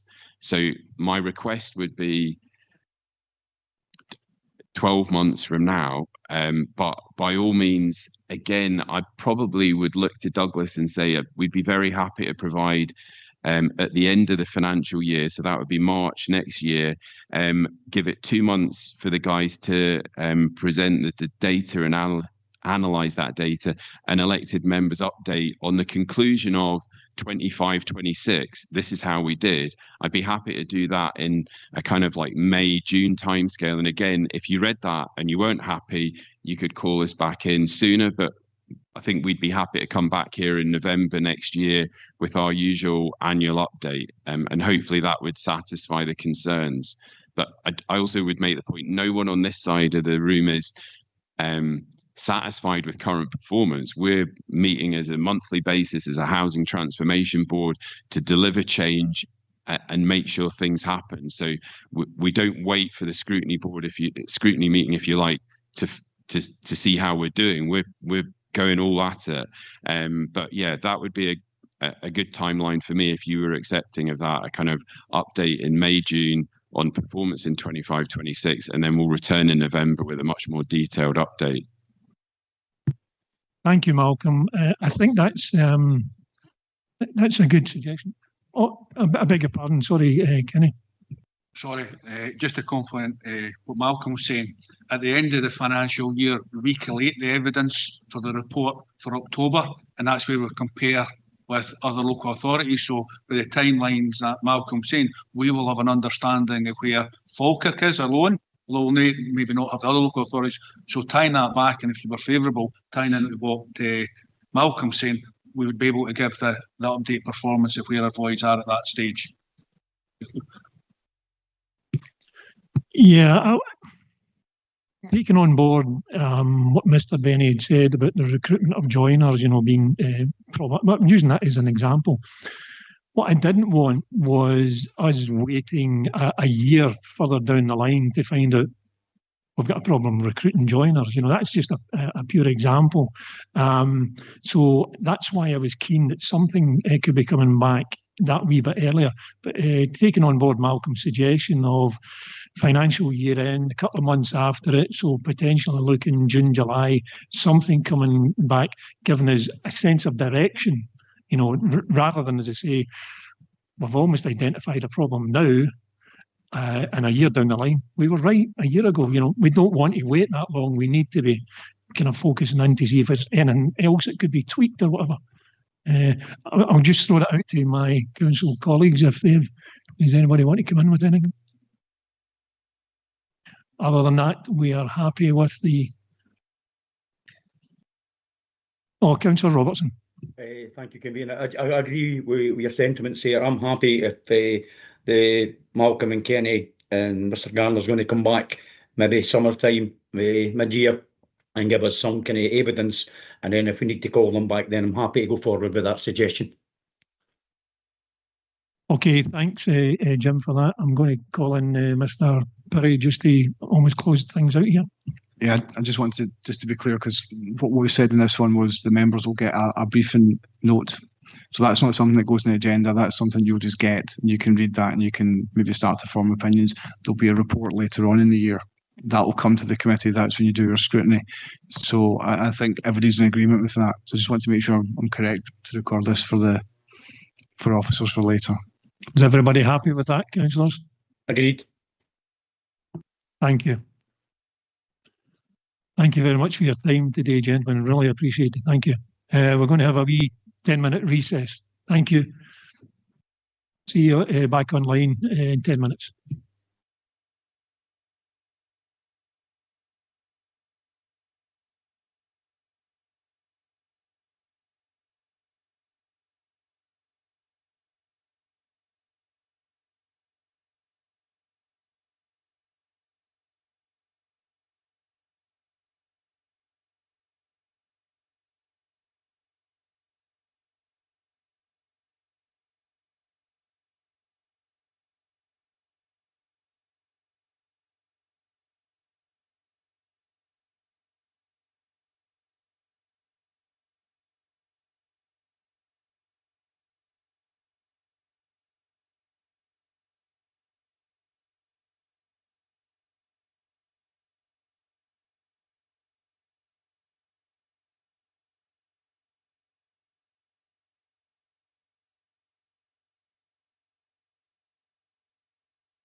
Welcome back, colleagues. Going to be a bit of echo there in the room. Got it sorted.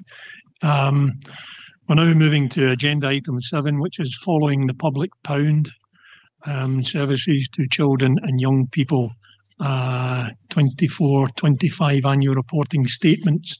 So I'm going to ask the various people who are giving covering reports. So who's could I go to see she's online? It's Gail going to be Mack. myself, convener. Yeah, thanks, Gail. Okay, thank you. The purpose of this report is to provide an update regarding the work of the external organisations that receive funding, provide services to children, young people and families, and fall within the following the public pound reporting and monitoring arrangements. External organisations in receipt of funding from Falkirk Council are subject to formal monitoring, scrutiny and reporting. The organisations receiving funding from Children's Services are third sector organisations and NHS Forth Valley. The organisations are funded on the basis that they provide services which could not readily be provided within the Council. Services are provided in ways which complement those provided by the Council and other statutory partners. The services support our corporate and strategic partnership priorities. Table 6.4 details funding received by external organisations which fall within the following the public pound reporting. As you will see from the table, there has been a slight reduction in the overall spending in the last financial year.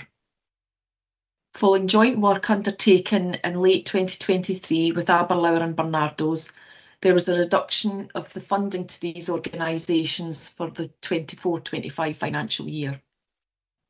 Mitigation to reduce impact was fully considered and contract monitoring has evidenced continued service performance and impact. There has been increased spend for the NHS, speech and language therapy and looked after psychology services for children, as funding has increased to support the rising costs of salaries for staff to deliver the services. Following the public pound processes are designed to assess and mitigate against the risk of funding external organisations. There is also risk that organisations will struggle to continue to provide the same level of services year on year as their costs increase. The funding we provide has not increased in line with inflation and as noted, there has been a reduction in funding to some services. Resources allocated to external organisations continue to be under review. The report and appendices summarise the work and achievements of organisations we fund to support our priority of promoting opportunities, improving outcomes and reducing inequalities. The service-specific reports highlights how the work being done with children and families aligns with these aims and demonstrates the ongoing need for these services. These organisations play a vital role in helping us meet our priorities and fulfil our legal duties to address poverty and inequality in our communities. The Scrutiny Committee is therefore asked to consider individual reports from external organisations and to note and acknowledge progress made and also to consider if any follow-up reports on any aspects of performance are required. I'm happy to pick up any questions on the summary of the overview, but we also have officers present with contract monitoring responsibilities for each of the services who will provide individual summaries and be able to take more specific questions. Thank you. Thank you very much for that, Gail. Before I open it up to get the individual reports from recognised people. One wee question I have, Gail, it's to do with the overall funding. Do we have an overall figure? I realise it will probably be the total of the table at 6.4. What is that? Just to save me, I'm not very good at counting. Just to could you give me an idea? I don't have it to hand, I'm afraid. It is over $1 million, but I would need to calculate it and come back to you. there's your homework over the next 5 minutes then, Gail, if you want to do that, just to give me a general idea, roughly how much Falkirk Council does actually have in that pot that we distribute through the budget. If we could then go to the first report on SACRO, and I believe that's going to be presented by Monica O'Hanlon. Monica. Thank you, Convener. SACRO is a national organisation and provides services to young people primarily involved in conflict with the law, or we might know it as youth justice. And SACRO very much have a key role in the delivery of Falkirk Council's integrated service plan in terms of mental health and wellbeing, working with the most disadvantaged in terms of poverty and inequality, and addressing substance and alcohol misuse. SACRO provides support and interventions to young people at the earliest opportunity to divert them away from antisocial behaviour and further offending, and also reduces the risk of them becoming involved in adult justice services. Principally, SACRO and their support increases community safety and also provides support to victims in terms of some restorative approaches. Also, in terms of our closer to home strategy, then this support allows early intervention to prevent children becoming accommodated away from their homes.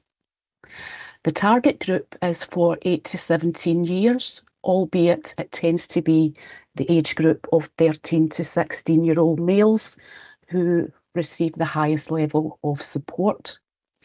And there are bespoke focus programmes of support and intervention in place to reduce that risk of harm.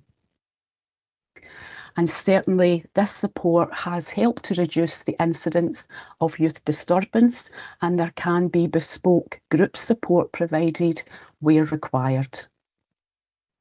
We would certainly anticipate that this support will continue to be necessary, and there has been a slight reduction in cost from last year, which has been mitigated.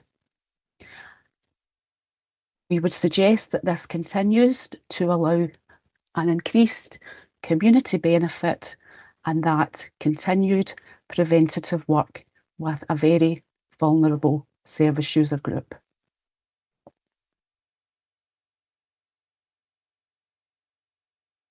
Are there any particular questions?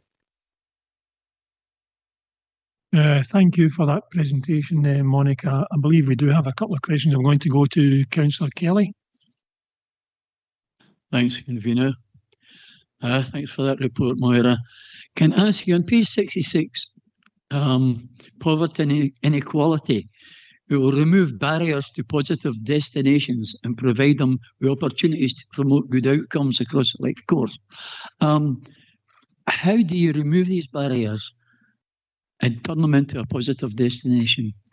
I suppose in terms of working positively with young people in terms of their strengths, a lot of our young people aren't engaged in, for example, training or education, and it's about, maybe improving their possibility to access through whether that's transport, direct support, and allowing them to make positive choices in terms of their use of time. Also in terms of poverty, promoting access in terms of welfare benefits, access to resources, and it allows young people to have greater responsibility for themselves and being able to access the community. Thanks for that, Moira. I appreciate that. On page 67, restorative justice is an integral part of the SACRO service. How many victims take part in restorative justice, maybe even as a percentage, and how many perpetrators take part in it? I suppose for any restorative approach, you would need both victim and perpetrator to be involved. And in terms of the data in the report, it isn't specified how many are restorative approaches, so that's something that we will take forward. It is a very bespoke type of support, as you would imagine, as not all victims want to engage in that type of support. But certainly we've seen case examples provided by SACRO of where that's actually had a significant improved outcome, not just for the young person, but actually that victim of crime, to help understand what's happened and to help them move on. But certainly I will take forward a need for increased data around restorative approaches. Fantastic, that's great. And can I just finally, there's a 17% reduction in their next financial year. How are they going to manage to continue doing the work they're doing without kind of cutting their financial funding? Okay, certainly that reduction has been discussed and agreed with SACRO. They have streamlined some administration processes. There's been a slight reduction in referrals, and also in terms of our partnership work with other agencies around GIRFBEC, then actually there are other avenues for early intervention. So this has been very much in collaboration with SACRO as meeting the need, and they are satisfied, as are we, that we'll be able to maintain that same level of service provision. Okay, Moira, thanks. Let's hope so. Thank you. Thank you, Councillor Kelly. Does anyone else have any other further questions? I don't see them. Monica, thank you for giving us that presentation. I think it's good to hear that SACRO feel that they're able, even although there is going to be a reduction in funding, that they've made some funding savings or savings that will allow them to still provide that service, a very worthwhile service. Please pass on the thanks of the Scrutiny Committee to SACRO. Thank you. Can we now move on to the second element, which is Aberlour Childcare Trust, and I believe it's going to be presented by Tony McLaughlin. It is, thank you. Thank you, good Tony. Afternoon, everyone. Sorry, I've kindly been introduced. My name is Tony McLaughlin. I'm one of the locality managers as well with Children's Services. And hopefully everyone's had the time to digest the reports. The Aberlour service, they continue to provide support to children in the age range between 0 and 18 years now.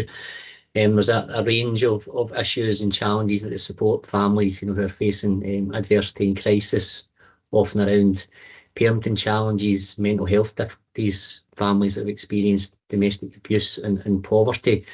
It's quite a flexible family support service that they provide now across the Falkirk area through group work and one-to-one support. In previous years, we've reported on the two of Aberlour services separately, the Langley's Family Centre and the Early Years Service. And after a review of family support services and the completion of a EPIA, the funding for both services, as you will have seen, was reduced.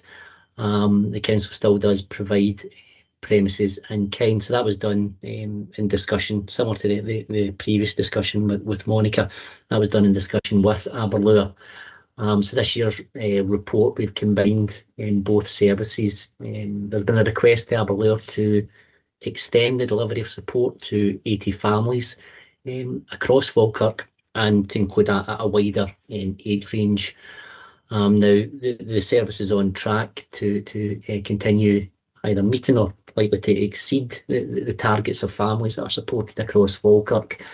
And Aberlour are looking at carefully managing their services to maintain quality, make sure there's the appropriate reach of the service, and looking at their staff capacity across the financial year.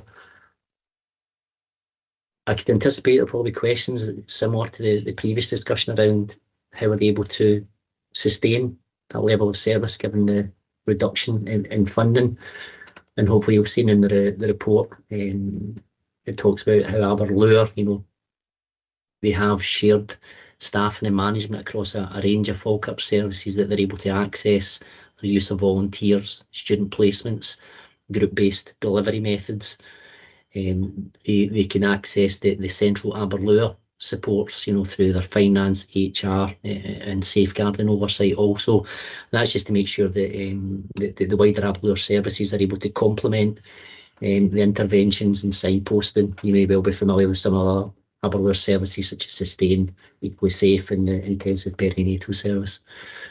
So that's just making sure that the families are benefiting from the coordinated and multidisciplinary network of support that's available through Aberlour. Happy to take any questions on the report. Thank you very much, Tony. I dare say you preempted some of the questions by identifying, the cuts that Aberlour have already identified and the ways that they're going about mitigating those cuts. So I'm going to open it up, and Councillor Aitchison. Yeah. Thank you, Tony. As I've already alluded to, there was modelling discussions in late 24-25, and the service is now available to children up to the age of 18. You've said that. So there's obviously going to be a lot more demand from the children and the parents who would require this service. What future planning has been put in place to accommodate that increase in need? Thank you. As I had noted earlier, just in relation to the ask effect of Aberlour, previously they provided support up to the age of 12, so we did request that they then extend that service up to the age of 18. And that's an acknowledgement as well of the changes in policy and legislation with the introduction of the Care and Justice Act, where young people can be considered and referred to the Children's Reporter, Children's Hearing System, up to the age now of 18, whereas previously it was 16. Changes in relation to young people who no longer placed in secure accommodation if they are under, young offenders institutions if they're under the age of 18.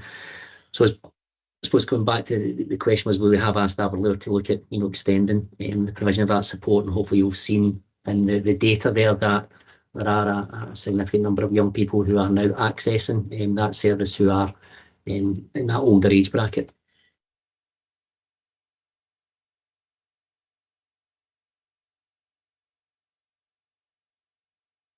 You happy with that, David?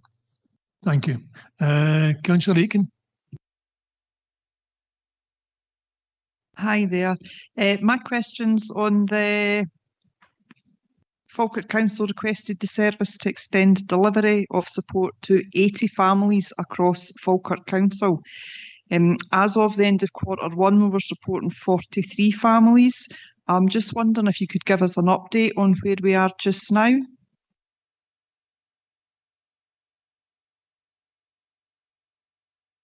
I guess today's, thanks for the question, firstly. I guess today's focus is on the reporting period from 2024 to 25. Certainly, I meet with Aberlour to undertake the quarterly monitoring of progress. They're certainly on target, and as I know, they are likely to be exceeding the expectations around the targeted number of families. Say previously it was the 80 and they had achieved 79. So in this period, if the trajectory continues, then they will be exceeding that target. And I guess that would then maybe prompt the question around, well, what do we do then? How do we continue to meet the demand? So we'll continue to work, in partnership with Aberlour to look at how they can best prioritise the provision of services to make sure it's the children and families that are most in need, and those families that are potentially for children at risk of significant harm, to make sure that those families that need support get the right support at the right time. Thanks for that, Tony. You actually just answered my second question there, which was going to be what happens if we exceed it, but you answered that, so that's brilliant. Thank you. Thank you, Councillor Aitken. One wee question I have, Tony, is does the organisation receive any other funding other than council funding? Yes, Aberlour's, national service. That's we're touched on earlier where I gave the broad overview in relation to how they're continuing to, I guess, provide value for money, where they're able to access the wider range of Aberlour's services, whether that be staffing or their support through their finance, HR services, the oversight of safeguarding. So they're able to tap into that as well, which is additional value, I guess, that we get from the Aberlour service. Thank you, Tony. Again, a wonderful service. Do we have any other questions? I don't see any hands up. Thank you for that, Tony. Excuse me, Gail, did you want to come in? Thank you, convener. It's not a question. It was just to, well, it was to answer your previous question in terms of the overall spend is £1,477,205, and the reduction that we've seen is 136,015. And one point just to add is, although our expectations have increased and some of the funding has reduced, we're also in conversations around how we approach that. For example, one-to-one work is really, really intensive, but you can target a wider audience and support more families if you deliver group work. So we're looking at the way that we deliver services as well. So thank you. Excellent intervention. Thank you, Gil. I really appreciate that. If we can move on to the Bernardo's report, returning to Monica, please. Monica Hanlon. Okay. And certainly Bernardo's is another very large national organisation whose name I think many of us are familiar with. In terms of their family support provision for the council, then that is relating to two very large services and one small service, and I'll just talk about them in turn. So there's a large service called Access, and that provides particular support around substance misuse in terms of reducing harm for young people who are addicted to substance or affected by the impact of substance misuse. There's real bespoke assessment and intervention in terms of addressing the key factors behind that addiction, and also to try and reduce some of those levels of harm, both to the young person and those that surround them. A number of young people have actually been close to the service, having abstained from substance misuse. So there's some really good outcomes that we've been seeing by this service. Another large part of this service is family group decision making, which is a really research-based, preventative way of working with families. And it puts families really at the centre of making decisions about what's happening in their family, to build on strengths, increase capacity in families and make them feel in control about what's happening to them, so that families don't feel that organisations and agencies are always making the decisions for them. And again, there is real evidence that this has led to children remaining at home and preventing a need to be removed from their home environments. So these are the biggest parts of the Bernardo's service, and there's also a smaller part which is called Lifelong Links, and it actually works with quite a small number of young people who have moved around care placements, often out with their communities, and that allows them to re-establish local links and local networks, which can then increase their capacity and their resilience as they enter into adulthood.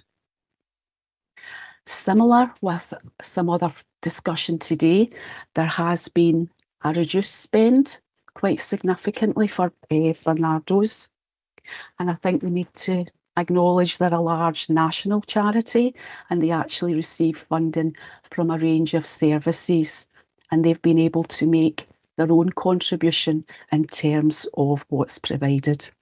So actually I would suggest that Bernardo's provide a preventative spend for the council, and that the outcomes are well evidenced through parent carer confidence, increased safety for children, and keeping children at home. I'm happy to take any questions. Thank you very much, Monica, for that report. Very well-known organisation, Bernardo's, obviously. Does anyone in my council colleagues have any questions? Councillor Colley. Thank you. I suppose a general comment and then a question, particularly around the Lifelong Links project. And I do remember when this was initially raised, and I suppose some of the things about not really thinking about those out of area placements and how young people, young people could lose contact with wider family, but also wider community connections, friends, etc. And I thought it was a really excellent service, and I think a really important one in terms of delivering the promise. But I suppose the question in general, and it may be around the format of the report rather than anything that's within it, particularly around some of those, is there opportunities and potentially in the future around more kind of qualitative evidence around experiences from and feedback from families, from individuals. Obviously, I mentioned Lifelong Links, but getting that kind of feedback about how services have helped them. Because it's very data and information, which is really, really helpful. But sometimes that power of the evidence from individuals of the differences that it has made to their lives. I suppose in short, then yes, we do have that information. However, it's not contained in the report. So I think we need to take a bit of learning in terms of our future reports, that's actually something that would be welcomed within this forum. Certainly, Tony has mentioned our quarterly monitoring meetings that we have with providers, and we very much are provided with those real-life examples. Certainly, Bernardo's are very skilled in terms of gaining feedback and about being able to analyse that feedback. So we'd be very happy to bring real examples to future committee. Happy with that, Councillor Colley? Yeah, I think it's a very good point you make, Fiona, and I'm pleased to see that Monica would agree with that. It'd be nice, even on the lifelong links, it'd be useful to know if there's any extended support offered after support has been concluded. People don't just disappear. It'd be interesting to hear a wee bit of anecdotal, how good the service has been for them. But thank you very much for that report, Monica. Any other questions? I don't see any. Oh, I beg your pardon, Councillor Robertson. I do apologise. I've got some errors here. Sorry, my question was answered earlier on. Okay, thank you, Jim. If we now move to Home Start, and we're going back to Tony, please. Thank you, Tony. Thank you. So hopefully everyone has some level of understanding of the Home Start service. They provide support to families in Falkirk with at least one child that's under 5. They do that through their home visiting volunteers network, provision of group work activities, and creating space for peer support so that parents can feel less isolated and can be supported to improve their parenting skills. So in the previous reporting year, we commissioned Home Start to provide those family support services with an additional payment in kind for accommodation. And I suppose important to note that that has remained static for a 6-year period. They have expanded their service throughout the community, with the limited funding available, and they plan to continue with the core service delivery through volunteers and groups. You hopefully will have seen from some of the data there just in relation to the services that they provide, and just touching on that point from earlier in relation to how do we know how they're doing. So they undertake quite a lot of work to get feedback from the families that they support. And you may have seen in the report where it talks about 85% of the families feeling that they have experienced reduced levels of isolation through the support they've got from Home Start, and 75% of respondents saying that they felt they had an improved understanding of their children's needs through the course of that input. So large amount of the support is provided through those 45 trained volunteers. Noting again limited funding from council, and they do access funding from other resources through grant applications and etc. But happy to answer any other questions on the report. Thank you, Tony. My colleagues, have any questions at all? Councillor Colley.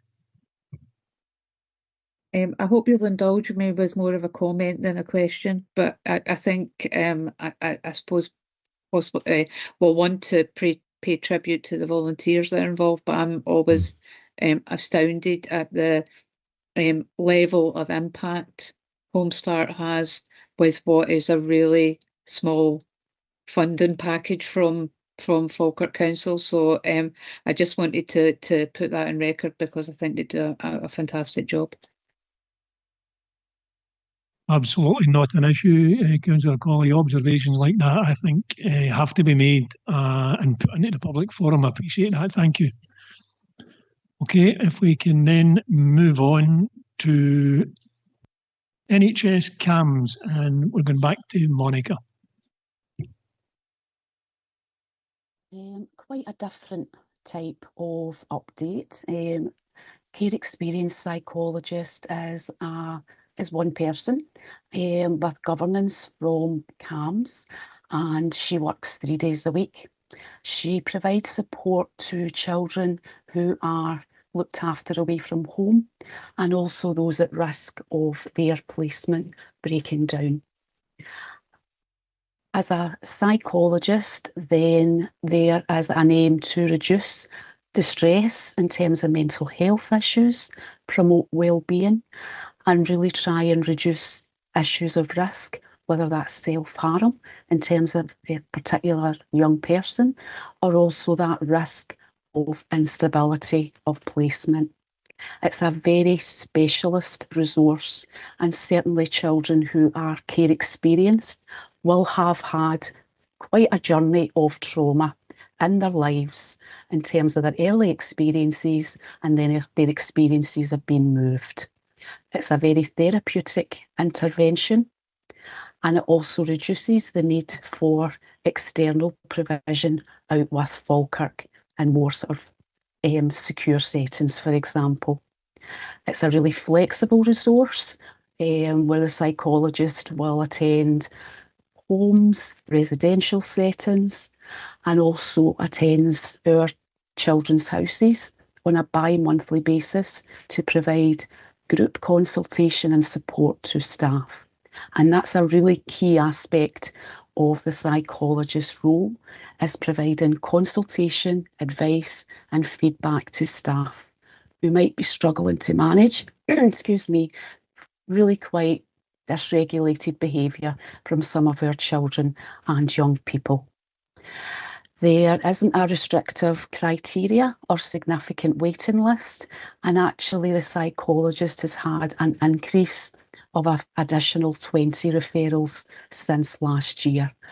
So certainly there's a really high need for this service to continue. There has been a slight increase in terms of cost, and that's around the increase in the worker's salary. and that reflects her level of training and experience. But very much it's been an increased service over the past year as well.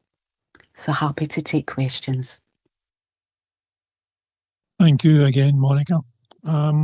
Believe I have some questions. I'll go to Councillor Aitchison.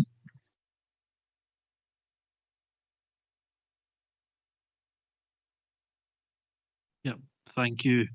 You touched on it a wee touch there, Monica, and it is regarding the increase of £17,000 in funding towards a psychologist's salary. Now, given that it's the same advice and the same service that the person's provided, do you think that's a constructive use of finances, or do you think it could have possibly been better used to employ someone at the same grade as before for an extra day or so? Thank you. Given the rise in numbers that you're mentioning. No, absolutely. Certainly this is a very experienced psychologist who's in post, so decision was made on that basis, and she has increased in the pay grade as per NHS pay increases.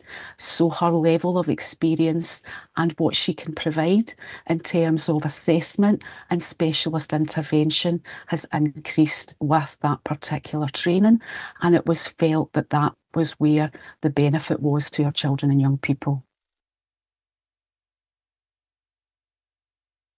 So do you think that the rising numbers of people who are being referred to the service will have a longer waiting time now then? It hasn't caused longer waiting times. The longest waiting time that there has been up to 3 to 4 weeks. So if you take, for example, other services like traditional CAMS, their waiting lists can be lengthy, and actually the psychologist can escalate access to services like CAMS and other health services where required. So we haven't seen an increase in waiting lists. Okay, thank you. Cheers. Thanks, Councillor Aitchison. I'm going to go to Councillor Kelly and then Councillor Binney. Councillor Kelly first. Thanks, Convener. Monica, first of all, an apology for calling you Moira earlier. Didn't have my glasses on. You said 4 weeks is the current waiting time for care experienced young people. How does that compare with the wait time generally for CAMS? CAMS waiting lists can be over a year, certainly for some services. There is a real need for immediate support at times for our care experienced children and young people. And when I use the example of 4 weeks, that's really an outlier in terms of a waiting list. So certainly psychologist aims to work with children and young people as soon as reasonably possible, as quite often we're making referrals when there's a risk of placement breakdown or a particular crisis for that child. Thanks, Monica. Is this an improvement in last year? Sorry, I just missed the beginning of that. I'm sorry. Was that an improvement, the 4 weeks, an improvement on last year's figures? It stayed about similar. Similar. Okay, thank you very much. Thank you, Councillor Kelly. Councillor Binney. Thank you. Hi, Monica. It's just to say I totally agree the CAMS service is vitally important today. But what I would like to ask about is in your report you've mentioned operational challenges, and you've got Port Council no longer provides a dedicated base. A hybrid working model has been adopted with the clinical psychologists working across CAMS remotely. So does that impact the young people, and how does that work actually? That's my first part of the question. Yeah, I would say the psychologist is more often than not in children's either living rooms or within children's houses. So actually being hybrid isn't seen as being an issue for this particular worker, and she is able to access office space as needed. But she's very much an agile worker, out and about, different settings as needed. So does that mean that she doesn't work hybrid in the sense she doesn't use digital when she's engaging with the young people? No, I mean, she can. She does have access to laptop, ICT. It's just that she wouldn't have that formal office base, but she's able to access that if needed. Right. But if she does do that, then she has that access and she is engaging that way. Does the young people obviously have access to digital that she's actually engaging with? She's more likely to engage with children and young people face to face. Right. Okay, so sorry if that's not been explicit. So she's more likely to go out and physically speak to young people. Where there's a need for children to access ICT, then of course we can support them. Right, thanks. Just with you putting that in the report, a hybrid working model has been adopted, and there I was thinking that you're using that quite a lot, but that doesn't seem to be the case. I take it from what you've said. But no. Thank you for that information, Monica. Thank you for that deeper dive, Councillor Binney. Any further questions? No, I don't see any. So if we can now move on to the NHS speech and language. I see we have Mr. Reid, but I understand the report's going to be given by Kerry Drinnan. Kerry? I'm not sure Kerry is here just now, but I've got the overview of the report, Councillor McCabe, so I'm happy to give that at the moment. Well, I'm looking, and I seem to, as much as it's distant here, John, I do see Kerry there. Do you want to give that report? I'll give the overview because we've agreed what we're going to say. Kerry's just come back from training, so yeah. Please carry on, John. Thank you. Great, thank you. So Falkirk Council's jointly funded speech and language therapy, and I'll just refer to that as SLT. The partnership with NHS Forth Valley continues to operate as a nationally recognised best practice model, and I think it's really important to highlight that right at the start. It's been formally endorsed by the ADES Inclusion Network, and it is widely regarded both in education and NHS circles across Scotland as an exemplar of early intervention, prevention and integrated working. And obviously the model aligns strongly with Falkirk Council's strategic priorities of inclusion, attainment and reducing inequalities. So the delivery approaches places SLT staff directly into our nurseries, our ELC centres, schools and communities. It offers accessible, embedded and relationship-centred support. Therapists provide early identification, targeted intervention and professional learning for staff, building capacity across the workforce, and you'll see that in the data that's in the report, and strengthening our communication-rich environments. And we now have 35 establishments with that accolade. The whole system model, and importantly it's designed with families and schools and health colleagues, has been repeatedly praised by Falkirk schools as a highly and most positively regarded service.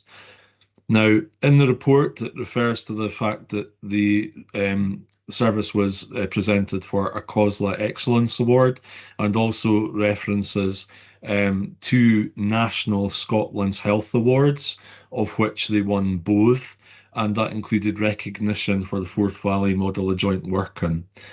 Financially, the approach is highly efficient.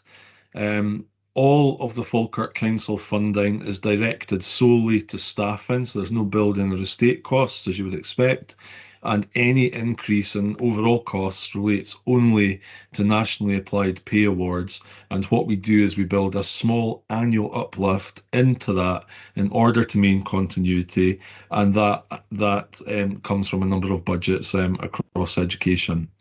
But importantly, I think it's delivering clear system-wide benefits. Children and young people are getting earlier access to support. There's increased staff confidence. There's much stronger family engagement, there's a reduced need for intensive intervention, and most importantly, there's improved outcomes for children with communication needs.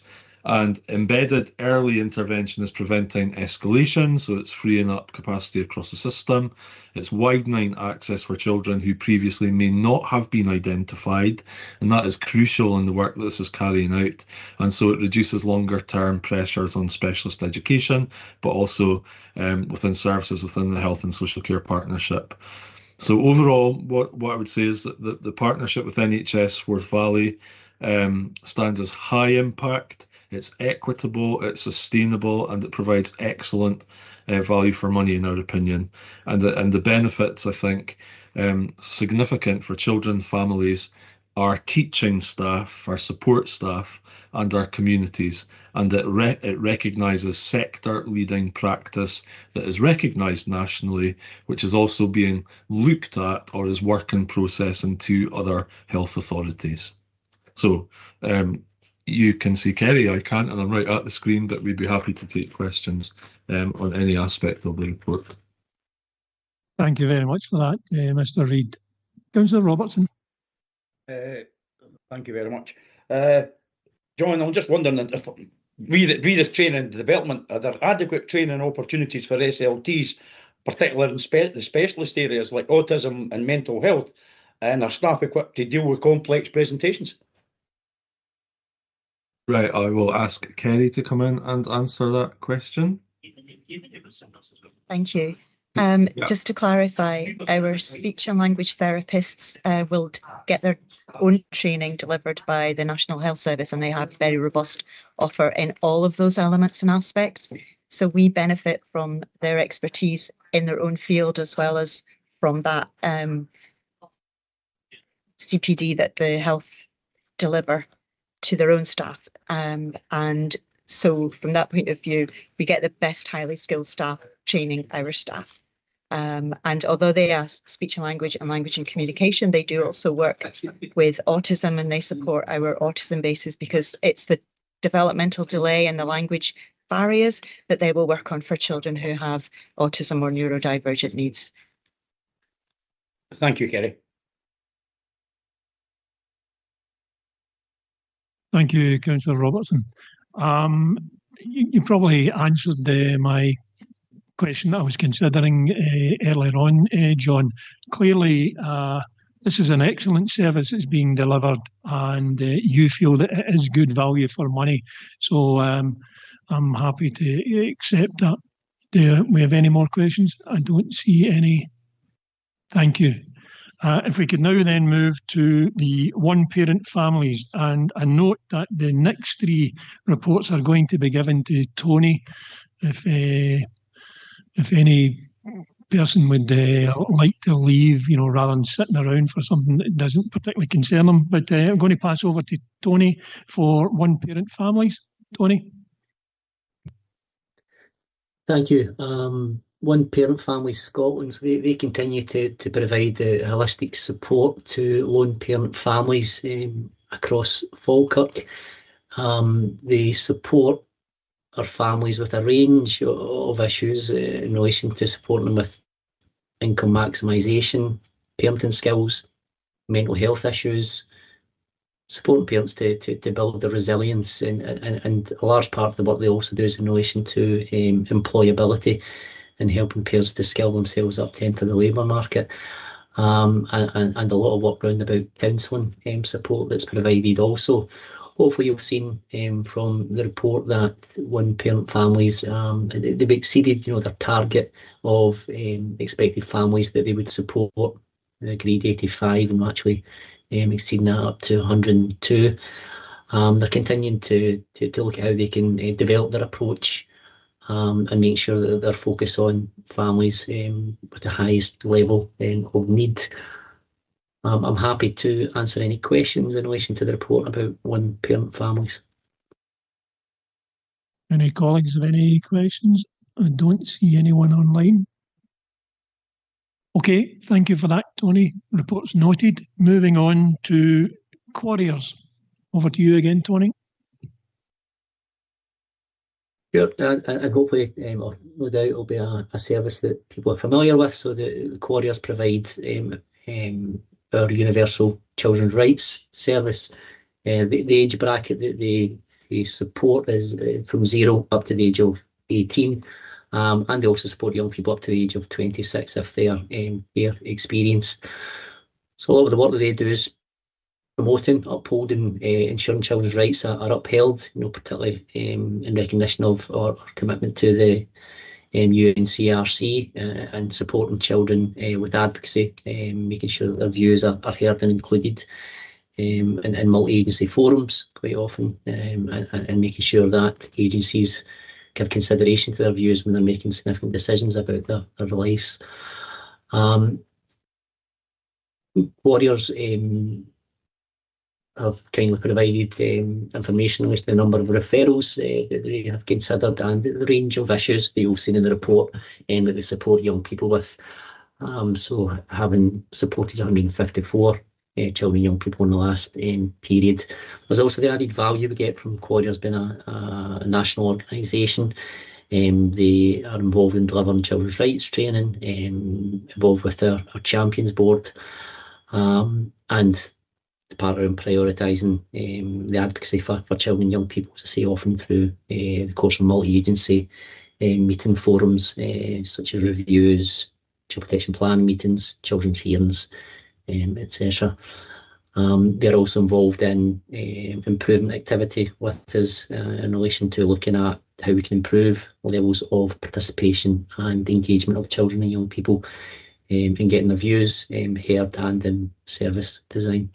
So I'm happy to take any questions about the Quarrier service. Thank you, Tony. A very well-known service nationally. Do a lot of good work. Question, Councillor Flynn? Yep, thank you, Convener. Really, it's 3 parts of my question. The first one you mentioned, Tony, 154 children. Are these purely in the Falkirk district area? Are these local to us? The children are all Falkirk's children. They may be in other care arrangements. They may be in foster care arrangements. They may be in residential placements that are out with the Falkirk area. But effectively, Falkirk still has a responsibility. It's a good number, and it's good to know that number. Thanks, Tony. My second question, which is the following page, 112, it refers to, what do you call it, a funding deficit of 8 to 10k. Is that purely Falkirk? Is it the Falkirk branch or depot or whatever you call it? Is that where the deficit is? And it mentions national insurance, but it seems a high number for purely national insurance. Yeah, that's in relation to the national level for the services provided. So not just solely specific to the Falkirk area. Okay, so you're saying nationally they've got a deficit of £8,000 to £10,000, is that right? That's my understanding. Yeah, seems strange to mention that because their turnover is quite high. My final question, really, I raised this point 12 months ago, actually, the fact that the reserves at that time were £7 million, which was quite a high proportion of their annual turnover, an unusually high proportion. The reserves are now 5.2 million, so it's come down. I just wondered, you may need to come back to me on this, where did the 1.8 million go? Because it seems to be quite a contrast that they're saying they've got a deficit of 10k just earlier there, and here they've spent 1.8 million pound of reserves. I just don't understand it. Yeah, I don't have the data, Councillor, or the information in relation to what the broader funding arrangements. That's something we could look into, but it's not something we're reporting on today. Yeah, I wouldn't expect you to have it at hand because it's quite a big number, and there'd be quite a difficult answer there. No, thanks, Tony. If you can come back to us with that, thank you, and thanks, Convener. Sorry. Apologies. No, just in the point earlier, just so not giving any inaccurate information. Can you just clarify the point in relation to whether that's national or local funding. Just I think I'd like to clarify that, and I could respond and get that information to you. Yeah, thank you very much. Appreciate it. Thanks, convener. Thank you very much, Jim. Nice question there. Thank you for agreeing to provide Councillor Flynn with further answers, Tony. Thank you. Moving to the final agenda item. Who cares? Again, Tony, your good self. Sure. Thank you. Similarly, to the Courier Service, Who Cares Scotland, national organisation, they provide independent advocacy support for our majority of our care experienced children and young people up to the age of 26. Again, making sure that their voices are heard, in the multi-agency forums and a variety of other areas, making sure children are listened to, heard, and their views included in decisions that are affecting their lives. Again, similar to the Couriers Service, it's a statutory requirement that care experienced children and young people are supported and we ensure that their views are heard. We've got processes in place, in Falkirk to make sure that children's rights are upheld. However, this additional capacity that Who Cares and Couriers certainly provides, it's important and valued resources. Particularly with the recent implementation of the United Nations Convention on the Rights of the Child into legislation. So Who Cares? We benefit in Falkirk from the added value of being a national organisation, and the awareness raising of children's rights, across Falkirk and Scotland, an important role that they play in supporting children and young people as advocates. So it's important that this continues to make sure that children have that support to get their views across and that their rights are being upheld. You'll hopefully have again seen some of the data that's contained within the report in relation to the numbers of children and young people they have supported, Who Cares supporting 103 in the last reporting period. And again, they similarly to other services, they prioritise the children and young people that they are supporting. They have to tailor that to the resources available to them, and we'll do that in partnership with the interagency teams that are involved with the children and young people. I'm happy to respond to any questions as well about Who Cares. Thank you, Tony. Again, another good service, as you say, the advocacy for young kids. I think at times in their life they probably do need it. Does anyone have any specific questions? I don't see any online. Councillor Robertson. Thank you, convener. Tony, it's just it's on the accessibility to the service. What's the process for individuals to first make contact with the service? And are there any barriers, e.g. maybe long-term waiting lists or complex referral issues? And what's the process? Process is, when a child becomes looked after, accommodated, or care experience is the term we prefer to use now. They would have an allocated social worker if any young person is care experience subject to compulsory supervision order, or if they're looked after under Section 25 voluntary measures. So the expectation would be that social worker would make a referral to Who Cares and have a discussion first with the young people, the child, as to whether they would wish to have advocacy support. Young people can contact the service directly also, and other agencies that are involved with Who Cares can refer to them. But certainly there's an expectation and responsibility of the social work team to refer on to Who Cares when we have a young person who's care experienced. We do have that statutory responsibility to make sure they're getting advocacy support. The question around waiting lists, so there are no waiting lists at the moment. Who Cares do work very hard, as do Couriers, to try and make sure that young people aren't held on waiting lists, and they do that through, they do prioritise. They have to look again at the resources that they have available to them, but they do work hard to try and make sure that children aren't waiting on a service. Thank you, Tony. Can I ask a follow-up question, if you don't mind? Just basically in the inclusive support side of things, how does the service ensure that younger children or young people with complex communications or additional support needs can access advocacy? That's a good question, and it's an area that we're looking certainly to improve on and enhance, particularly in relation to our children and young people who may be pre-verbal, non-verbal, and how we can make sure that they're getting the advocacy support that they need. We're working in partnership, with other services, including the speech and language team who are undertaking a test for change at the moment in the East locality to look at how we can improve our approach to making sure that all children and young people get their views heard and are listened to, including children who have disabilities, again, or are pre-verbal, have other communication difficulties. Tony, thank you for that answer. Thank you very much, Councillor Robertson.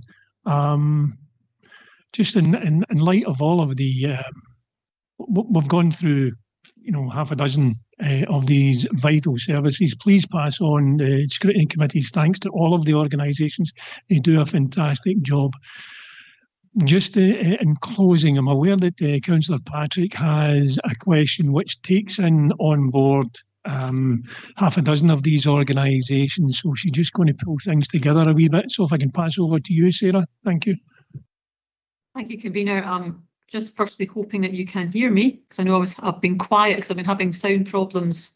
It's absolutely perfect just now, Sarah. Right, Thank you. Great, that's good. There's a specific reference at the end of the reports for Home Start and the One Parent Families Scotland that there's going to be a wider review of the family support services, really to ensure that Falkirk Council's sector investments are matching the needs of the community.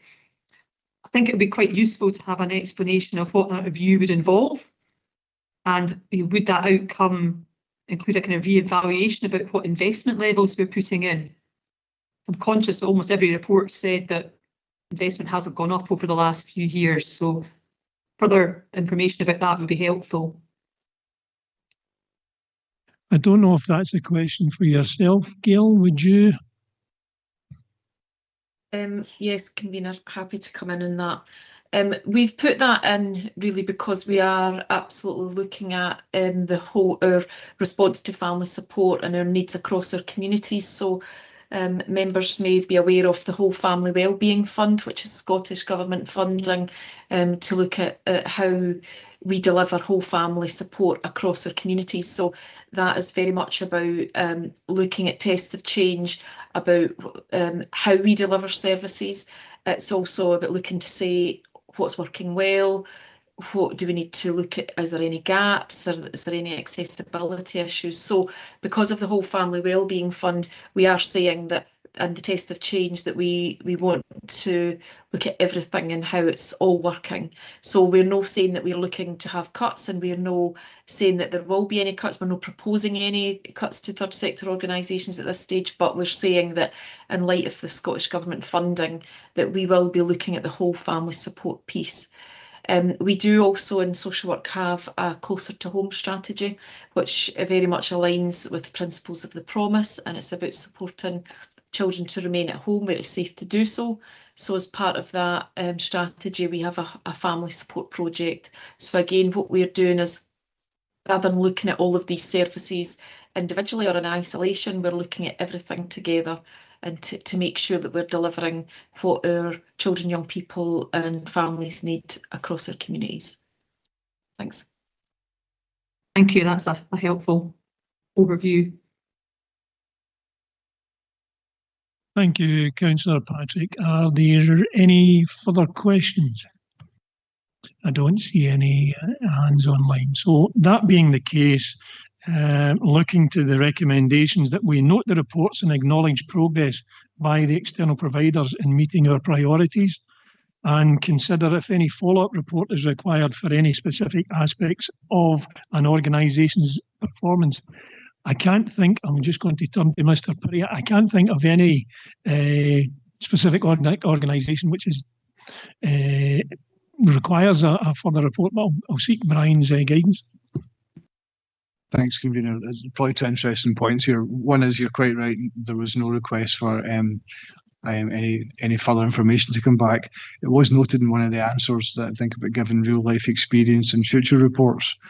future reports won't come back to this committee. Most of the, if not all of the organisations transfer over to the wing of the Health and Social Care Partnership. So this was the last report for the 24-25. So this will all be looked after by the Health and Social Care Partnership and their scrutiny arrangements. So we wouldn't ask for another report, and there'll be no more coming forward in years to come. Thank you for clarifying that, Brian. And with that, I'd just like to thank you all for your attendance today. Particular respect to Councillor Robertson and Deputy Provost Balfour. You have some health issues. I'm just saying to you, look after yourself. Nice to see you here. And with that, thanks to the officers for your reports, and to my colleagues, officers in the room. Thank you very much. That's the meeting concluded. Thank you. Thank you. Have a nice day, everybody. Thanks, Convener.